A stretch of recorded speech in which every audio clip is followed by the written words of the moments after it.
you miss me? I've been out of a comatose, but the depression is over. Hello and welcome to the Controlled Burns, the weekly hobbylist podcast from me, SlowBurne from Wildfire Gaming. Last week, my wife and I went through a comparison and ranking of some of the key aspects of Game of Thrones Season 1 with the first book in the series, A Game of Thrones. This week, Reagan returns for us to look at the second season of the show and Book 2 of the series, A Clash of Kings. Reagan, welcome. Hi, thanks for having me. Now, this is the last episode where we'll be able to do a direct book show comparison, at least in sequence, because I've only read the first two. But that said, I am working my way through the third one, and we can do a follow-up episode going into the comparisons for season 3 and beyond, at least for as long as that's possible, given the show goes beyond the books at later dates. I know the series as a whole is a huge discussion point online even today, with all the stuff that Reagan watches, like we talked about last time. So if you want to write in to discuss our findings, opinions, and theories for the series, you can write into the podcast at controlledburnes with an es at gmail.com. Just give a spoiler warning for anything in the books past like the halfway point in A Storm of Swords, and I'll read it and keep anything from Andrew that will spoil anything. I've read through the sample chapters of The Winds of Winter. So we're going to follow a very similar kind of layout to what we did last time, which is that we kind of do the synopsis where we line up the book with the show. And then we're going to have some of my lists where I rank the episodes, rank the moments, rank the characters. And I don't think there's going to be quite as many moments for this season because I am not as big a fan of season 2 as I am of season 1 or of the book, frankly. And then also the synopsis is a little screwy during this one compared to the first one as well, because the first one it really did stick to the book pretty close. There were a few things out of sequence, but they were only maybe a chapter or two at most away from where they were in the book. But in the first episode, there are events that go through like the first third of the book. So the way I lined it up this time was I'm just going to do a synopsis of the book through the first 23 chapters, and then we kind of go into the episodes and start lining things up as best we can. Oof, if you're struggling with this one, it's a good thing we're doing the show before the books for the next ones. Yeah, that's probably true. So the book starts with a prologue chapter, like they all do, which was with Maester Cresson in this case, who is the maester for Stannis at Storm's End. Oh, Maester Cresson. He is in the show, but he hasn't much. It's definitely abbreviated compared to the sequence in the book. But what's going on here is he's trying to basically stop Stannis from going to an unwinnable war without allies. He's kind of filling the role that Davos fills later on, but he's realizing his counsel falls on deaf ears, and Stannis is listening to the Red Woman instead. And so in a desperate move, he tries to poison Melisandre at a feast. And they do both drink the cup of the poison, but only Maester Cresson does. Maester Cresson does such a beautiful job of humanizing Stannis right from the start in a book where he really steps into the spotlight as, you know, he was kind of a paternal figure to all three of the Baratheon brothers, but Stannis was the one that no one really liked. And so he felt the need to like have Stannis be his favorite and give him the most love and care that he desperately needed. And it's such a sweet, humanizing thing for him and solidifies my hatred of the Red Woman right off the bat. Well, that is probably what they're going for. But getting into the chapter 1 proper is Arya chapter, where she is traveling toward the wall in Winterfell with Yoren and his various pickups that he's gotten on the way. And among them are Hot Pie and Lamy Greenhands. This is kind of our introduction to these characters, I think, book-wise. And they're kind of bullying Arya. And then she can't take it anymore, and she whoops Hot Pie's ass. And then Yoren spanks her ass for her actions. Yeah, those kids are so much meaner than you remember as a fan of those characters going forward when you look back. Well, Lamy's not even a character in the show, really. He dies at the end of that one episode, but he's not built up before that in any way. He's there a little bit, but certainly not on the extent. Yeah, he's definitely more of a character for for the book. Chapter 2 is Sansa. So it's interesting. We start with the two girls in A Clash of Kings. She is joining Joffrey and the Hound as they watch a pathetic tournament in honor of Joffrey's name day, and then she saves Dantos when he shows up naked and drunk, and Joffrey is trying to have him drowned in drink, and he settles for making him a fool.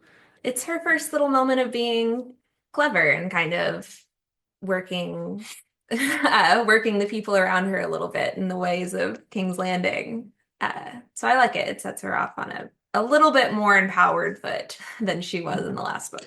I forgot about this, but apparently also during this sequence, Tommen is defeated by a literal dummy in a joust. So that's pretty great. Yeah, Tommen. And then Tyrion shows up with his company of freaks. Chapter 3 is Tyrion, and he kind of lets Cersei know that he is now the Hand of the King, and is suddenly threatened by Varys, who immediately finds out about Shay. Yeah. So that's not great for him. It's pretty satisfying to see him finally have a little bit of power and then also immediately be put in his place. Some of these, I will say, I don't know if I'm going into quite as much detail in some of these chapter synopsis as I did in season 1, because I do feel like there are, and that's a tough thing with a book too. I will say, when I read through the Harry Potter series a couple years ago, I noticed this with them too, is that there are sequences where she devotes whole sequences to just catching you up to what happened, which is not very interesting. It kind of makes second books, I think, really tough. Like I feel if I was writing a series, I think I would just trust that the audience read the first one. And if they didn't, then that's on them. It's a tough balancing act because they could have read it, but it could have been years ago when it first came out. And so you want to refresh their memory without boring them with stuff they already know. It's a hard thing to do organically. Yeah, I think it's easy to get wrong. Definitely Harry Potter, that second book is my least favorite because of that. There's just so much rehashing, and there's the second book with the Clash of Kings. I don't know it's as much rehashing, but he's definitely trying to reestablish these characters. So like chapter 4 is a brand chapter, and literally he does nothing at all except for he has his wolf dreams, and that's all there is to it. So nothing really. It's entirely dream sequences. Yeah, I mean he wakes up and it's like Maester Luwin had given him a sleeping draught, but yeah, there's no even like reaction to his dream in any way. Well, I mean, we're establishing he has dreams. I know he sucks. Well, we're establishing a direwolf connection. Yeah, how dull. Then in chapter 5, we actually go back to Arya again. So a lot of Arya here in the beginning. So they stop at an inn, and she talks with the 3 men that are chained up, which is the instruction of Jack and Nagar. Gold Cloaks arrive with a warrant for Gendry, but Yoren threatens them in there right off. So chapter 6 is Jon, Sam, and Commander Mormont actually preparing for their journey to go beyond the wall. So they haven't even left yet, which is interesting because in season 1 of the show, they're out the wall. Mm-hmm. Whereas we're getting hyped. So it's basically again another chapter where they're reestablishing these characters. Chapter 7 is the first Catelyn chapter. We see Robb offering some truly terrible terms to the Lannisters. And then Catelyn is kind of she does have a lot of internal stuff in this book where she's kind of thinking about her family and stuff. So she's sort of having this internal fretting about her dying father and the war, of course. The Blackfish is here. He reveals Robb's Tully men, who he allowed to leave, have not fared well. And he says the second Lannister army is also being raised by Stefford Lannister at Casterly Rock. And Catelyn thinks that Renly Baratheon may be of some help. Mm-hmm. So that's interesting. Catelyn's stuff is always brilliant. I love her internal struggle. Chapter 8, we go back to Tyrion. He's definitely, I haven't counted up or anything, but there's no question that he is definitely well, I think of him as the main character of the book too, but he definitely has the most chapters for sure. Yes. So he sends Jaina Slint's ass to the Night's Watch here in chapter 8. And then he also has a meeting with Varys about the goings on in the city. So kind of another chapter where he's sort of getting caught up to speed with what happened in book 1. Chapter 9 is back to Arya. She's continuing with the watch recruits through the Riverlands, and it's really just kind of a scene setting chapter. She sees kind of some of the horrors of the pillaging that's going on. Yeah, she's kind of our feet on the ground when it comes to the horrors of war in this book. Yeah, like that's what that chapter's all It's a little bit about. more abstract when it comes to the politicians, and then you actually see it from I mean, she's a noble person, but she's living in the shoes of a peasant. So seeing it from the common folks' perspective and just how much worse it is for them, even with how horrible it is for the nobles. So you can kind of see, I mean, we're already on chapter 10. You can kind of see why they skipped over a lot of this stuff in the show, because nothing has really happened yet except for Tyrion has shown up in King's Landing. In chapter 10 is our first Davos chapter. We got Melisandre burning some statues of the seven gods. I think this is basically her introduction to the show. Davos thinks it's a politically questionable move. And then Stannis prepares to send out a declaration of his kingship. He's not going to make the same mistake that he said that Ned made. Chapter 11 is our first Theon chapter. He's sailing for Pike, and he gets there. It goes pretty fast in the book. He reunites with his uncle Aeron and his father Balon. His welcome is not near as warm as he expected, and Balon reveals that he will not be taking Robb's offer of joining up with them. So that's too bad, I guess. Chapter 12 is, I guess, this is our first Daenerys chapter, yeah? This book? So Daenerys is struggling through the desert. That's a common theme. And a bunch of people are dying, including Doria, who gets a very different death in the book than in the show. Yes. And they do run into the city of, she describes it as a city of bones. There's some fruit in there. Get some fruit. It's basically a temptation that she doesn't have to continue on with her ambitions. She could just stay and eat fruit and not be dying. Yeah. So she holds up there, and then also it becomes clear in this chapter to her that Jorah is really into her, if you will. And then she's also visited by some freaks from Karth, so I guess they are kind of setting the stage for the Karth sequence, unfortunately. We should also say that there are no spoilers in this podcast episode for anything past season 2 or book 2. Right. Chapter 13 is Jon. Boy, there is not much going on here in this chapter. He finds they run into like this ghost town beyond the wall. So I guess it's they're kind of setting up that things are a little different out here than what we expected. There's no wildlings in this settlement. Where have they all gone? Yeah, he also delivers some mail.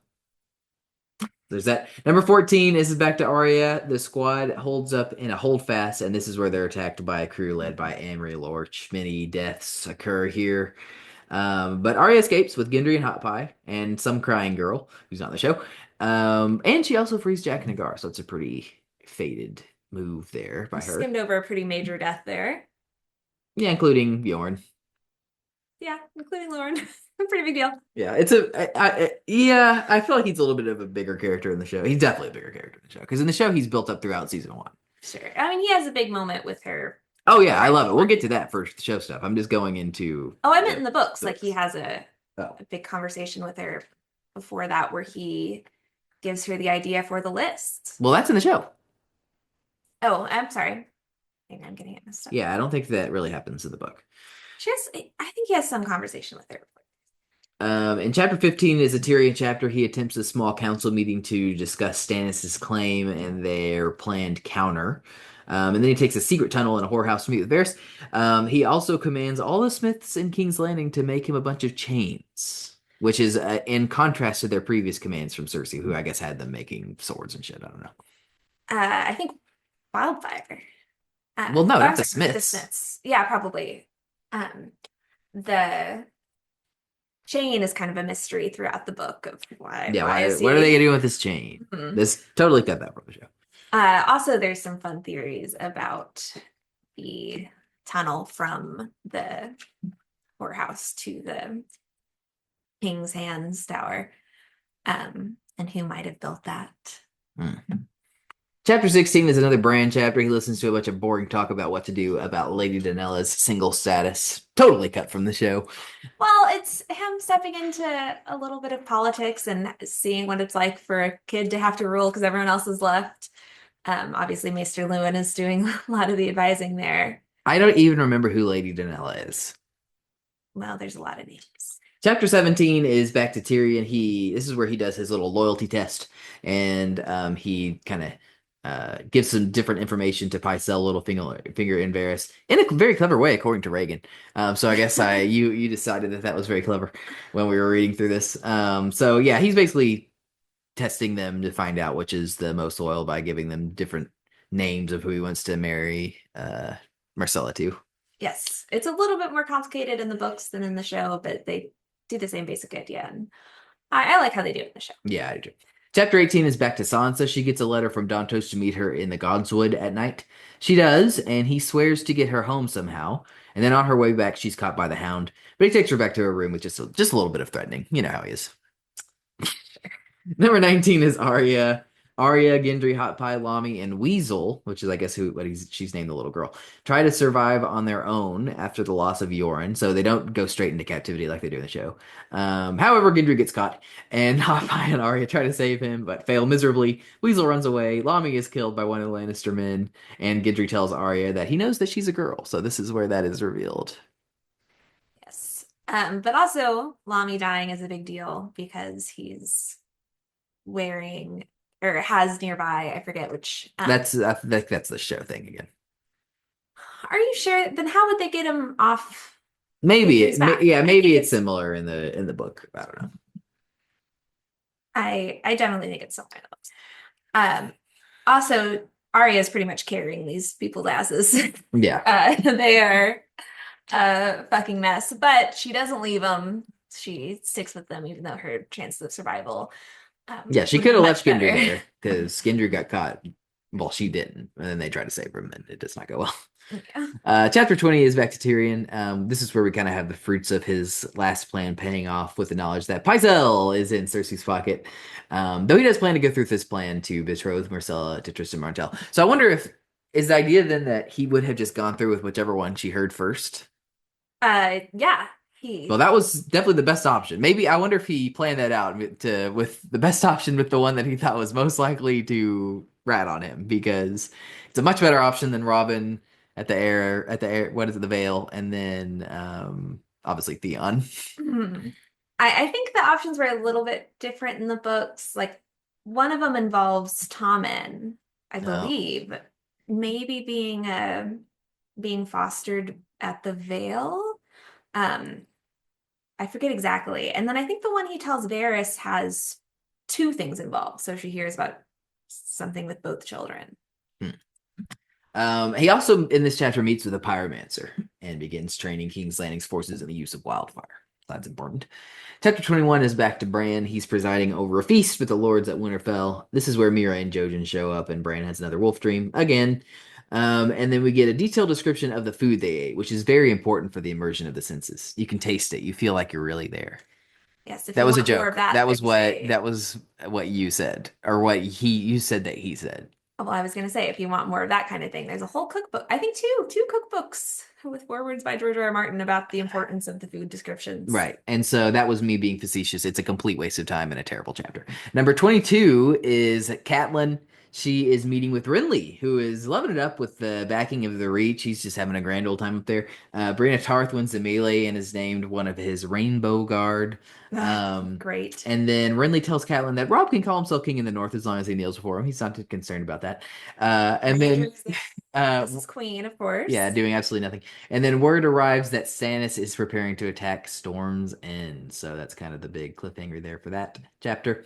And then chapter 23 is the last chapter before we're going to go into episode 1 of the show, because this is the last thing that happens that is going on during episode 1, which is the Night's Watch partying at Craster's Keep, where they stay the night, and Jon learns of his depravity.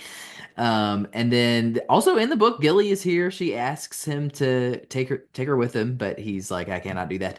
Well, ask Sam first, and then. Well, in the book. Yeah, maybe. In the book, I don't know if they're going into all the Sam stuff yet. Oh, surely Sam's involved in it because it's his act of boldness. He wants to go against the rules. Well, I mean, it's him proposing the idea, and Jon Snow's the one that's like, "Whoa, that's how it is in the show." Possibility. I'm not positive that that's how it is in the books, but I definitely think that Sam is involved in some way. And then also Craster provides a map to Mance Rayder's location here in the book. So I don't know how he got his hands on that one. But that's it. That's the first. That's about. I think he draws the map. That's about a third of the book. up to this point. So you can see how it is a much slower and duller book than the first one. But now moving into the episode. Oh, you have something to say that you want to say about that? Well, I just think it having less plot points doesn't necessarily mean that it's duller. You can have rich You can. thematic elements and character I don't know that this book development. succeeds in that. Sure, but it's an oversimplification to say just like there's less to describe about the plot, so it's worse. Generally, it is better to have plot than no plot. I will go ahead and say that to all you authors out there, would-be authors. I would strongly recommend that you have plot in your books. Well, there will be plot. Again, we are just introducing. Introducing for hundreds of chapters that we've covered already. This book is worse than the first one. Well, okay. That's the objective facts, everybody. Yes. Andrew has spoken. Yes. Glad that I can be I helpful. disagree, but I do think. Of course, you don't disagree. Even I think you said it like when people do the list, like this one's always last. No, it's not always last. People definitely. Well, it's never first. Many people put one of the last two last, but it's never. Well, I got that to look forward to. Well, but some people. That's the thing is those are very divisive. Some people. Well, at least that'll be first. like new content for me. So I'm hoping that it'll be good. I just think it's far from a bad book, and so no, it's not a bad book, but it is a significant step down from the first one. Okay. But Andrew being so down on it is in relation to other Game of Thrones content. It's not in relation to books as a whole, I would say. Oh, yeah, that's fair. Yeah, I mean, it's probably better than the average book. There we go. A little perspective. Okay, now going into episode 201 is kind of how I frame it here, which is called The North Remembers. And so the season actually...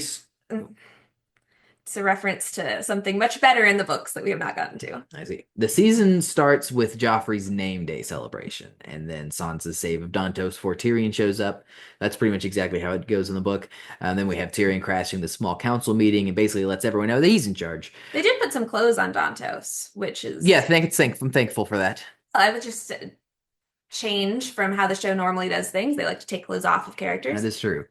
The show condenses and or skips several of the early Bran chapters that we've discussed already, which is understandable considering nothing happens in like any of them. But we do get him presiding over a very boring meeting and that's the point, he's like bored during it, where people are like coming and asking him for help. Although none of it has to do with Lady Danella or frankly anything important. Because this is before, it's not the kids yet. Lady Danella does have an important role to come that you've forgotten about. But well, not according to my notes, she doesn't. I don't remember if it happens in the third or the second, so I guess I won't say anything. Okay.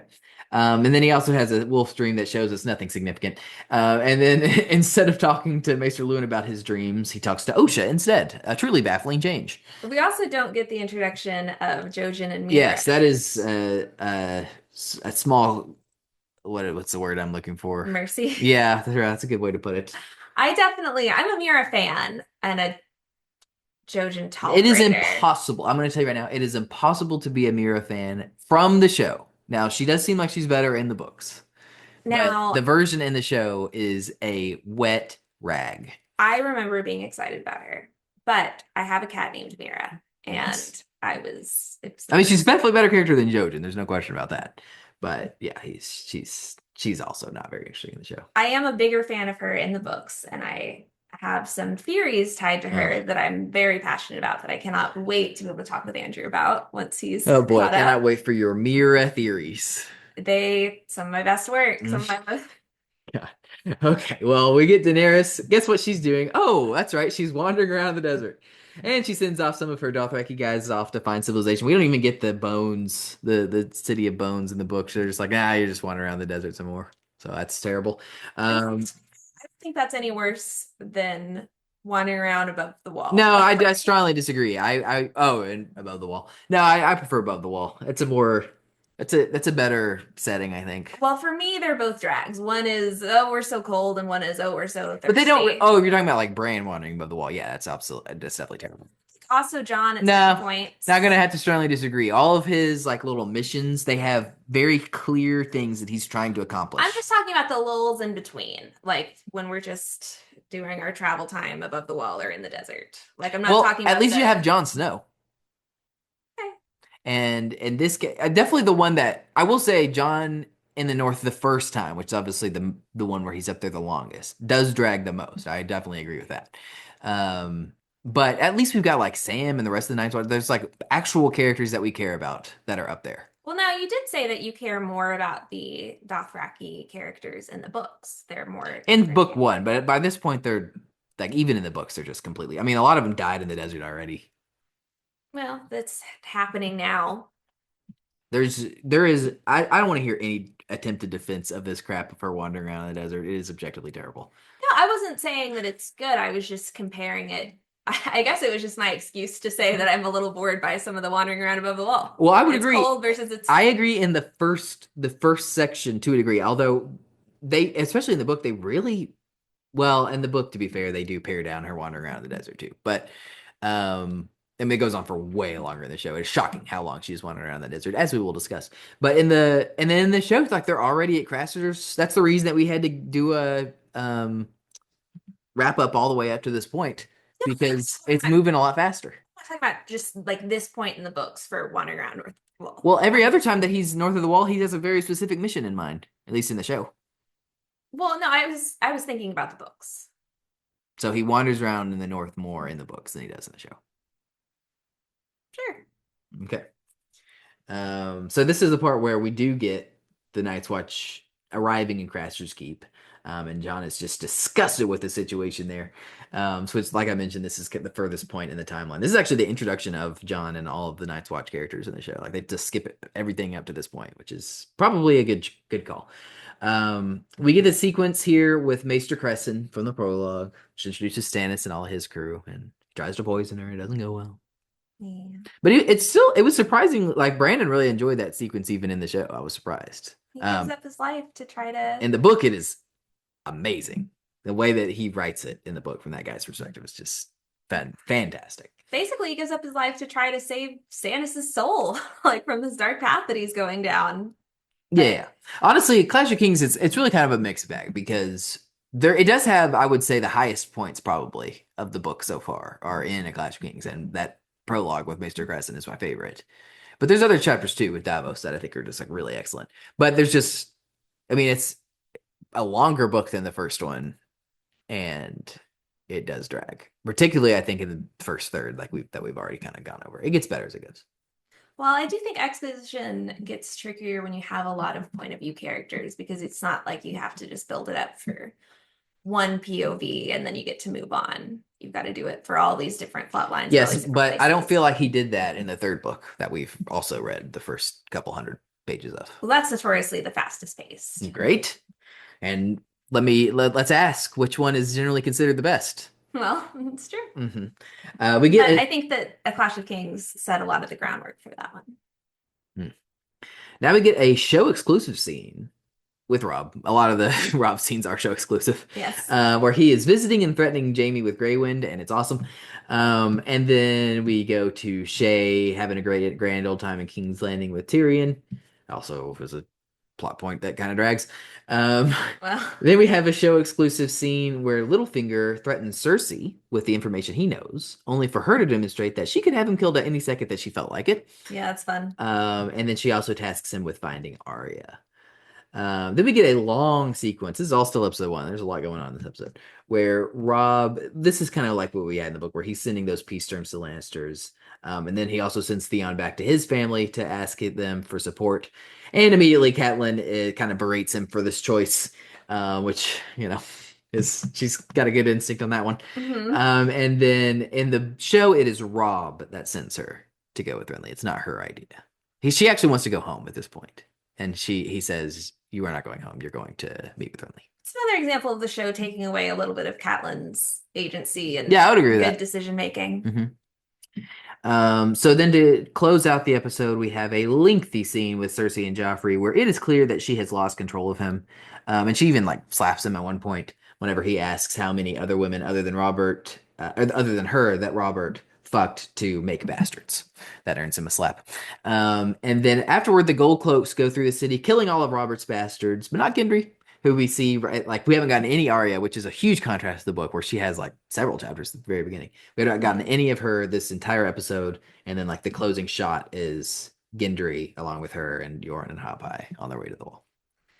Yeah, that bastard killing is brutal. The baby. So is that just not in the book Um, I believe that it's mentioned? Joffrey who orders it in the books, Well, but you definitely don't. it's Joffrey that orders in the show too. They reveal later. Oh, well, then maybe it's Cersei in the book. I think it's different who does it, but it's you don't see it. Whereas seeing that Sure. baby get ripped out of the mom's arms. Well, we know that they are after the bastards because they're after Gendry and both. Sure. Yes, they get killed in both, but it's Okay. brutal to watch. Yeah. Heart-wrenching. Okay, well, that's how they close out that episode. So then we go on to episode 202, The Nightlands. So at this point, the book really only moves forward by a single chapter over the course of this entire episode because of how much ground we covered in the first episode, which is chapter 24. It's a Theon chapter. This is when he meets Asha in the book. Yes. And what is their name in the show? Yara. Yara in the show. They thought it was too similar to Osha, so they changed one of them. Which is interesting because in the show, he hasn't gotten to the castle yet, and he meets her. But in the book, he actually has already met his father, and then he's just like out, and then he meets her, and they go back to the castle. Awkward in both. Yes, and she in the book she specifically tricks him into thinking she is the wife of the shipbuilder, and he makes a complete ass of himself, which is very common for Theon in this book. Now she is married in the books. Oh, really? Well, I guess it's not the shipbuilder. I guess maybe it's a captain of some sort. maybe it is a shipbuilder, and she just doesn't say who she really is. But he makes a complete ass of himself as they return to Lord Balon's castle, where the truth is revealed. And then he has a horrible night, and his father reveals that his plan is to invade the north, and Asha is tasked with taking Deepwood Mott, and Theon is given a much smaller command to harass some fishing villages. Mm-hmm. We also have a lot of inner conflict with Theon here, where he's very disconnected from the culture he grew up with because he's been with the Starks for so long. So he's kind of in this halfway, pulled between these two houses and struggling with his identity there and feeling like he has to make a choice because his father is going against his brother. The Theon stuff is definitely a lot better in the book. It's a lot darker. Like in the show, a lot of what Theon does is just kind of played for laughs, I feel like. Whereas in the show, I mean, in the book, you definitely get a lot more of, his inner turmoil, which increases the further he goes and the darker he gets. He's a very interesting character. I mean, he's, maddening. Like you get really frustrated with how he thinks about women and later how he treats Bran and such, of course. But there's a lot of complexity there, and you do feel for him with this inner conflict. It creates a really rich, complex character that is the grayness George R. R. Martin is known for. And they wrapped this chapter covered a lot of ground. They actually didn't cover all this in the show at this point. We do get him getting embarrassed by his sister and him meeting his father for the first time, but they actually don't reveal here that his father plans to have them attack the North yet in the show. Embarrassed, I'm going to say is that sexual assault? Because I think if you lie about your identity, then you can't give informed consent. Well, I don't think it's really going to matter at any point in the rest of the series, so we'll move on. Elsewhere, we have Arya meeting Jack and Hagar, and the Gold Cloaks coming for Gendry for the first time. So this is where we're getting all the Arya stuff from early in the book. We get the reveal that Varys knows about Shay. We get the Lannisters, kind of doing a lightning round here. We get the Lannisters refusing Robb's terms. Unsurprising. We get Sam falling in love with Gilly. The best couple in the whole show and books. I'm going to say the only healthy couple in the whole thing. Yeah, maybe. We get this drawn out sequence where Daenerys gets this beheaded Dothraki while she and her crew suffer some more in the desert. Horrible. We get Littlefinger being a dick to Roz. That's also a terrible scene because she's like really shaken up about what she witnessed with them killing the infant right in front of her and all that. Yeah, we didn't need that. No, we did not. We get Tyrion's sacking of Janos Slynt. I would argue we didn't need that character at all, but anyway. We didn't need Janos Slynt? No, we need him. We just don't need Ross. Oh, yes. No, Janos Slynt is important. We get the beginning of Arya's relationship with Gendry. I can't remember if this is where he reveals to her. I think it is. I think this is where he goes ahead and lets her know, yeah, I know you're a girl. It's very fun, them both having secret identities, but Gendry doesn't know about his. And so, of course, Arya, when they're coming, she's like, thinks they're coming for her. This is a show exclusive scene, I think. Or maybe it's in the book and it just goes really fast, but Davos secures Salador San's support. for Stannis. Oh, surely he has something to do with that. Yeah, I think he almost certainly has something to do with that in the books because they are friends. Tyrion has his realization that it was Joffrey that ordered the killing of the bastards, not Cersei, because they're having a discussion about it, and he's like, "Why would you?" He's just like, "That is such a dumb decision on your part. I cannot believe the audacity of you." And then like she doesn't really say anything, and he's like, "I see." I'm gonna have to look up later who actually did that in the books. And then we also have the conception of Stannis' shadow baby with Melisandre. In other words, them having sex on that table. Yeah, we don't have to witness that in the books. No, we do not. Thank And goodness. then I'm not a big Red Woman fan. yeah, But and I think I like her a lot. dislike her in the ways I'm supposed to dislike her. I think your hatred for her goes a little above and beyond. She burns people alive. Oh yeah, definitely. But I don't know. Like I don't hear you talk about like say what's the other bastard's name? Ramsay? Yeah, I don't hear you talk about how awful Ramsay is anywhere near as often as you talk about Melisandre. I think it's the religious component. I think it's the holier than thou. I have been sent by God to do this. And so I talk about the High Sparrow in the same way. Not really. I mean, maybe when we watched it the first time, but the High Sparrow is just kind of undeniably great. Well, he also has like a man of the people thing going on that makes him more interesting than me. But You don't think it's because she's hot and they play that up? I love plenty of hot characters that they play up. I don't know. It just seems like it really bothers you with this character in particular. Well, I don't find her as attractive as a lot of people do, and I'm perfectly capable of finding women very attractive. Mm-hmm. But no, I think it's her sense of righteousness and her Right. know-it-all kind of thing, and the religious component of feeling that she's so right. Well, she definitely does do that. Then the cliffhanger, as I always try to do for the end of this episode, is Jon discovering that Craster is sacrificing his kids to the White Walkers. I think Craster knocks him out, and it's very dramatic. Yeah, I would say that's maybe like the second or third worst thing Craster does. He's the worst. Episode 203, What is Dead May Never Die. Again, we really only move the plot forward in the book by a single chapter, thanks to how out of order everything has been up to this point, and that is chapter 25, in which Tyrion poisons his sister and distracts Joffrey with a crossbow so he can rule for the day, which is not a sequence in the show. He sends Cersei's guard to River Run, along with some undercover criminals to save Jaime, and then that night he and his wildling thugs force Pycelle to confess to being a spy for Cersei and imprison him, which of course is in the show. But yeah, that is a kind of a humorous sequence that is not in the show, unfortunately. Mm-hmm. But the television show episode starts with Jon Snow. He's confronting Commander Mormon about Craster sacrificing his sons. He's like, "Can you believe that this monster's doing this?" And then he finds out that Mormon already knows about that, and he's pretty horrified by that knowledge. So the next we have Bran talking about his boring ass dreams to Maester Luwin, which I guess is the actual analog to chapter 4 of the book, where he just kind of wakes up and he's sort of talking to Maester Luwin about it. Well, and Maester Luwin and Osha are kind of opposed in this, where she leans very much into the magical beliefs, and he is very logical and does not believe in any magic. And which character do we like more? Maester Luwin! Maester Luwin, the one who doesn't put a lot of stock into these boring ass dreams. Next, we have Catelyn arriving at Renly's camp and watching Brienne of Tarth kick the shit out of Loras Tyrell, so that's great. God, it's so good. All of the stuff at Renly's camp, I just eat right up. And I love Brienne, I love Marjorie, I love Renly, I love Catelyn. It's such a great mix. I enjoy it. I don't think I like that stuff as much as you do, but I think my favorite is definitely the standoff between him and Stannis. But of course, the peach. I don't really. I like Renly fine. I don't know that he really does for me what he does for you. Well, and my like for Renly is a little disproportional, I think, to how much he actually does. He's allied with the Tyrells, who I really love. Right.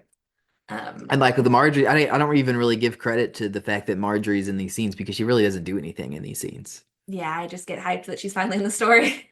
Okay, then we have Balon finally telling Theon of his plans to attack the north, and we don't really, that's kind of like a mystery in this episode. Is Theon going to go through with this? Tyrion and Shay argue about the need for, to keep her under wraps in another probably drawn out and rather dull sequence. Sansa has just a miserable dinner with Cersei and her younger kids. And then she's visited by Shay, who is to be her new handmaiden, an obvious and notable change from the books. And then next we have Tyrion enacting his plan of telling all the other members of the small council a different plan of who he plans to wed Marcella to in order to gauge their trust. Just sorry to go back. I don't hate the change of Shay being Sansa's handmaiden. I think it gives her, like, she's completely alone in the books, except for the Hound, who gives her some acts of kindness, and her Florian. Well, to me, it's more important to have Shay doing something. Sure. Well, it gives you a little. We're going to waste our time with going to her over and over again. At least she can be doing something that is with another character besides Tyrion. It's just nice for Sansa to be around a woman that gives a single shit about her. Yeah, I think there's no question that Shay is a stronger character in the show than in the book. And a lot of it has to do with her interactions with Sansa and stuff. Yeah, she's still not my favorite in the show. Yeah, I agree. She has more depth. I certainly agree with that. Next, we have a gay erotica scene between Loras and Renly, which I hate, followed by a scene of him trying and failing to have sex with Marjorie, which probably would have been better by itself. The reason I say that is because I like how in the book it's like they have plausible deniability about it. It's because like the rumor is, of course, that they're lovers or whatever. Well, you get to wonder as a reader and speculate. Yeah, and that too. Whereas in the show, they just come right out and show it, of course, because it's Game of Thrones, the show, and they've got to have sex in every fucking section that they can. Sure. I feel the same way about that scene as I do with the unnecessary straight sex scenes. Right, and I don't like those either. We didn't need it. And I will never forgive them taking away the Rainbow Guard aspect of the Rainbow Guard. Now we have Cersei confronting Tyrion about his plan to have Marcella wed to Trystane and Dorne, which reveals that Pycelle is her mole in the small council. Then we have Theon, very dramatically in Heavy Rain-esque manner, burning a letter he had written to Robb to tell him his father's answer, and instead he decides to go through with his little baptism with the priest, indicating his loyalty to his father's cause as the Theon theme is just blasting in the background. I think the theme is called What Is Dead May Never Die Too. Do we get the baptism here? Yeah, it's where he gets a little water dribbled on him. But in the book, I don't think that they do the drowning thing either. They don't? Okay, because yeah, you told me about that the first time we watched the show, and I was like, well, that's despicable. That's horrendous change. But then in the book, I don't think they actually did drown him. Well, so let me explain what we're talking about. The episode is called What Is Dead May Never Die, and that's based on the Ironborn religious ritual of drowning people as part of their little baptism, and then essentially doing CPR to bring them back to life. Not in the show. They just left him there. They're like, well, if he cops up that water, then I guess he'll be our king. Yeah. So it's like a clever use of, like, they've discovered this medical treatment, but they integrate it into their religious ritual. And so it's like, okay, they've died and we brought them back, and it's significant. Sprinkling a little water on their head has none of that significance. So why name the episode that? But I guess there's different levels of it in the books too. You definitely see the full version at other points in the books. Yeah. So anyway, and you see the full version of the show as well later on. Okay, so maybe this is just like a renewal of, I don't know what. Yeah, in the book, I don't even know that they even go through to do the baptism thing. I think he's just like, all right, I'm in. Okay, so just renewal of faith. But yeah, in the show they do the little water dribble, and yeah, when you told me that, I was like. Because before you had told me some changes, and I was like, I don't know, whatever, it seems fine. And then that was the first one where I was like, well, that's a horrendous change. And then I come to find out that was actually not in the book either. I'm just saying, don't call it What Is Dead May Never Die if you're not going to do the full dead and brought back the CPR ritual. And then Tyrion has, an interesting thing about that too, is because that is the name of the theme that they play for Theon, essentially Theon's theme. Okay. And that is actually kind of, obviously we don't have to go into the spoilers here, but that is kind of significantly, thematically for his character. What Is Dead May Never Die. Yes, I agree. So that's very interesting. Also, they should never have called the first episode The North Remembers. That is an insult. Well, my favorite episode is called The Winds of Winter, and it has absolutely nothing to do with that whatsoever. Well, no, it's because, okay, so later, the thing that The North Remembers is referring to was filmed and then cut from the show. And that is a criminal offense that will never be forgiven. Well, probably so, because, man, It could have used. It wouldn't have been in season 2 though. No. Okay, I was gonna say season 2 could use some help. Tyrion has his fallout with the 3 guys he tricked. Littlefinger is pissed at him, but Tyrion tells him of his plan to have him convince Catelyn Stark to have Jaime released, and then he just kind of was like, well, whatever. A bit of a stretch, but he's read her well. Yeah. Then we have Pycelle arrested, and then Varys just kind of gets a kick out of the whole thing. He's like, well played. We skipped over the part where it was a great reaction because Brandon, my brother, we're watching the show with Thor Summon's what prompted this whole thing. He just loves Varys, which I did not expect. And that scene where what he tells Varys is he's gonna have Myrcella married off to Theon Greyjoy, and Varys' reaction to that is of shock. And Brandon just really got a kick out of that. It's fun. It's one of Tyrion's best decisions, honestly. Because at that point, Theon is just a complete joke. Well, especially in the show. Oh wait, I'm sorry. Myrcella married off to Theon. That's what he tells Varys. Okay, yeah, that's unbelievable. Right? Yeah, that is not what he tells him in the books. Yeah, okay, I see. Him marrying her to Trystane is one of the best decisions. Tyrion. Oh, sure. Well, God, can you imagine Theon and Myrcella? Yeah. Okay, to close things out, we get a great scene between Arya and Yoren, followed by Yoren and Lami's death at the hands of the Lannister force that rounds everyone up. This is kind of the part where he sort of gives it the inspiration for the list, which is very cool. And then also in this scene, Arya saves Jack and Agar, Rorge, and Biter during the scuffle, which, unbeknownst to her, is a very faithful move. Yes. That's how that episode ends. In episode 204, we actually do get some more chapters, so we're kind of finally moving forward in the book. And it actually largely sticks to the 7 chapters that are next in the book. So this was one where they actually did kind of stick to the book. So we're just going to go through the chapters and talk about the changes. And this season is overall considered one of the most faithful to the books. Yeah. So chapter 26 is another Arya chapter. This is where she and the others are brought to they basically become the mountain's prisoners in Harrenhal. And along the journey, she sees torture, rape, and murder aplenty. I summed it up that way, so you kind of get the idea. Yeah. Chapter 27 is Daenerys. She is treated like a god in Karth and promised gifts by Pyat Pri and Zoandaxos or whatever. She also learns, this is also where she learns that Robert Baratheon is dead. So, word travels a little slowly over there in Essos. Sure. But in the show, sadly, keep in mind, this is episode 4 she's getting to Karth in the show. And in fact, she actually does not get into Karth at this point in the show. Is where she's just out there at the gates and she's not treated as a god whatsoever. And they don't even want to let her in. I mean, which would be disastrous. She would die if they let her in. Wouldn't that be a shame? But anyway, yeah. So you can see how they really, I think this is the second Daenerys chapter in the entire book. So her wandering around the desert is nowhere near as rough in the book as it is in the show. Now, the Karth stuff is still not great. We're continuing the trend from season 1 where they really want Dany in every episode. Yeah, I think that's a mistake. I mean, well, maybe it's not because obviously she was a very popular character. And so maybe that worked for a lot of people that were very empowered by her being an empowered woman and then didn't see her change coming later on. Well, anyway, we don't have to get to that. But let's not make it about that, please. But I just feel like that's what a lot of I just think her fan base is disproportionately female. I think just based on the React channel stuff that we've seen of Game of Thrones. I can't get into that with you right Okay.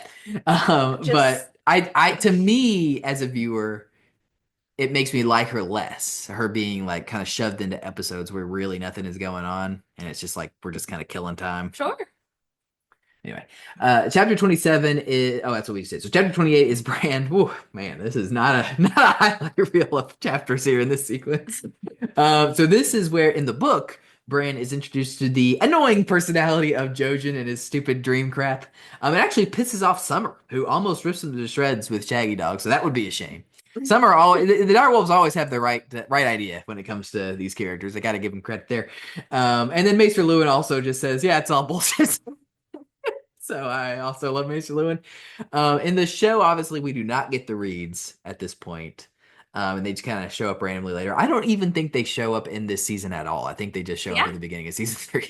They said that there were too many characters this season, but I think it hurts their characters later. Definitely. I do agree with that. I as much as I dislike them, it is better for them to show up early if they're going to make them as big characters as they do. And you get to see them like being kids a little bit. You get to build Yeah, up yeah. their personalities Before without they're in having all danger. this Which works for me. annoying. Yeah, Jojen doesn't have a personality, but Mira at least does, and you get to see her personality in the book. I really like Mira. I wish she would stop grouping them together quite so much. They are a duo. Criticism. Yes, but they are also individuals, and one of them is way more annoying than the Well, other. to be fair, I don't know. Yeah, well, that's true. To be fair, I don't know how. Like, I definitely think she's better in the book of what I've read so far than she is in the show, but I wouldn't say she's a great character in the book. But maybe she gets, I don't know what happens later on. So, Another thing I'll say about Jojen is the casting is one of the only ones that brings me out of it.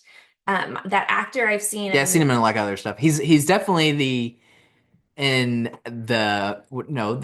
is the chess show? It's Queen's Gambit. He's the guy. He's like her rival that she ends up having sex with. This very strange relationship. Yes, I don't think I'd seen Queen's Gambit yet when I first saw the show, but Well, definitely he's not in the because Maze Runner. he's younger and Game of Thrones happens first.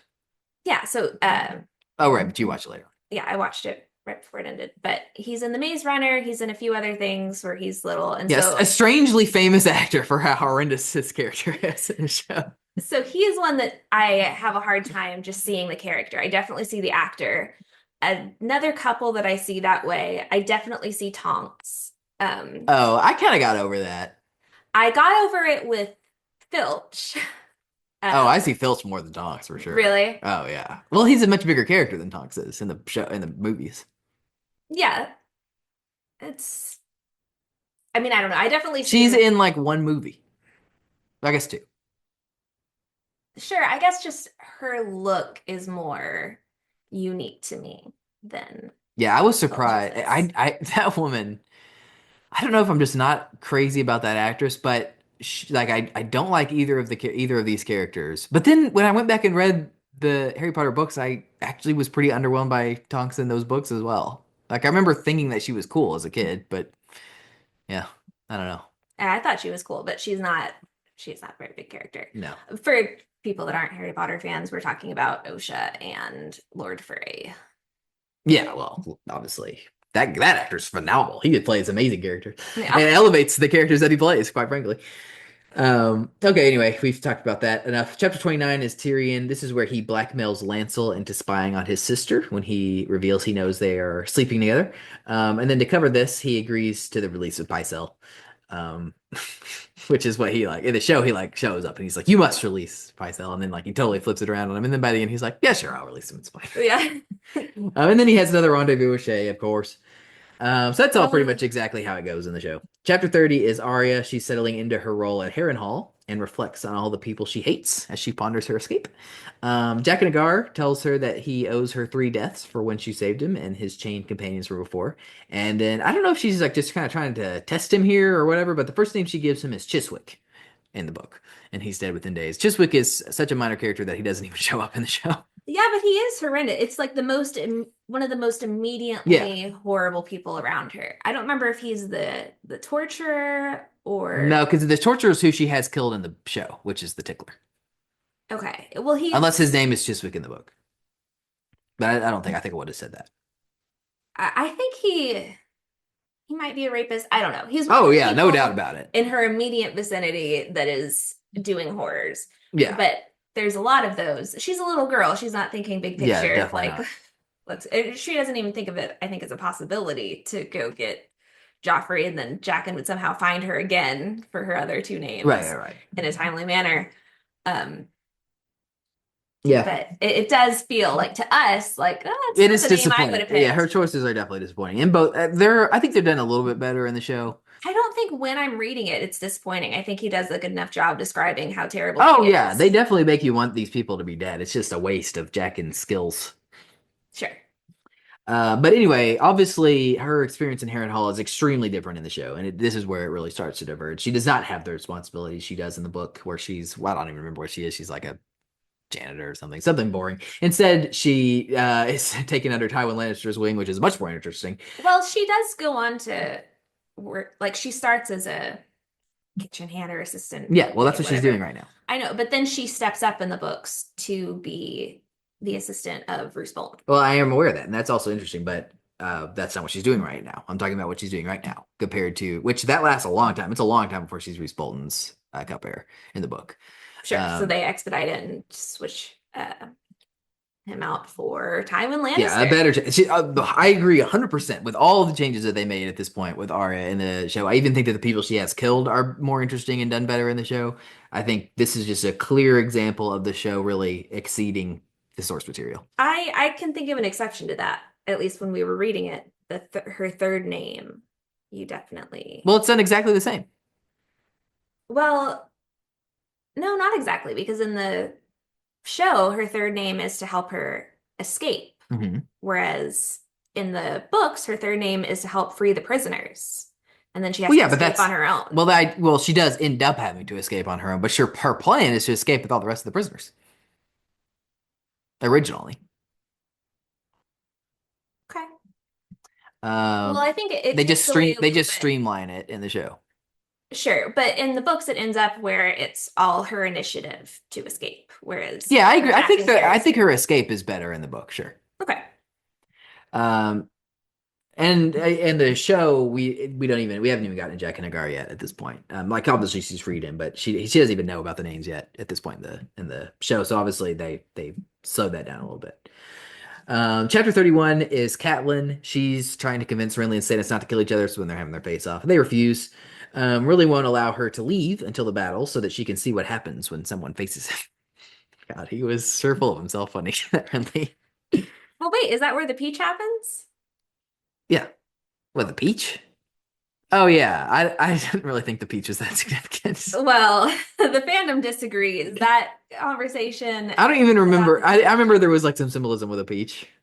You've got to reread it. Because it really... No, I do not. It really sticks with Stannis. How Renly's eating a peach and just like so like really enjoying it. And that is just not how Stannis is, like to enjoy the little things and take pleasure in life. You sure? And, like he gets really stuck on it. And he was enjoying that peach, wasn't he? And that conversation does a lot to characterize those two. Oh, definitely. It's a great conversation. Interact. Yeah, it's a great scene. Yeah, it's really significant. I agree. And good stuff. Some of the best. Chapter 32 is Sansa again. This is where Joffrey has Boris Blount, I guess that's how you pronounce his name, and Meryn Trant just beat the hell out of her. And it's in return to for one of Robb's latest victories. So that's how he's getting out his frustrations about that. But Tyrion saves her as things are getting dire and speaks with her in the Tower of the Hand. And she convinces him to take her back to her quarters. And I don't think he was going to kill her. But it was looking pretty bad, apparently. And from her perspective, I guess. He's not stupid enough. I think he might be. And they don't really do Boris Blount. I don't think he's really a character in the show. So it's just Meryn Trant that's beating her up here. Then we have another critical divergence in the show in this episode. This is where Robb meets his future wife. Who is in the show a combat medic he meets tending to one of the fallen Lannister enemies, and they amputate a guy's leg together. While this is going on, Roose Bolton is just looking down. He's just baffled by this whole thing going on. He's like, "Why are we wasting any time on this guy?"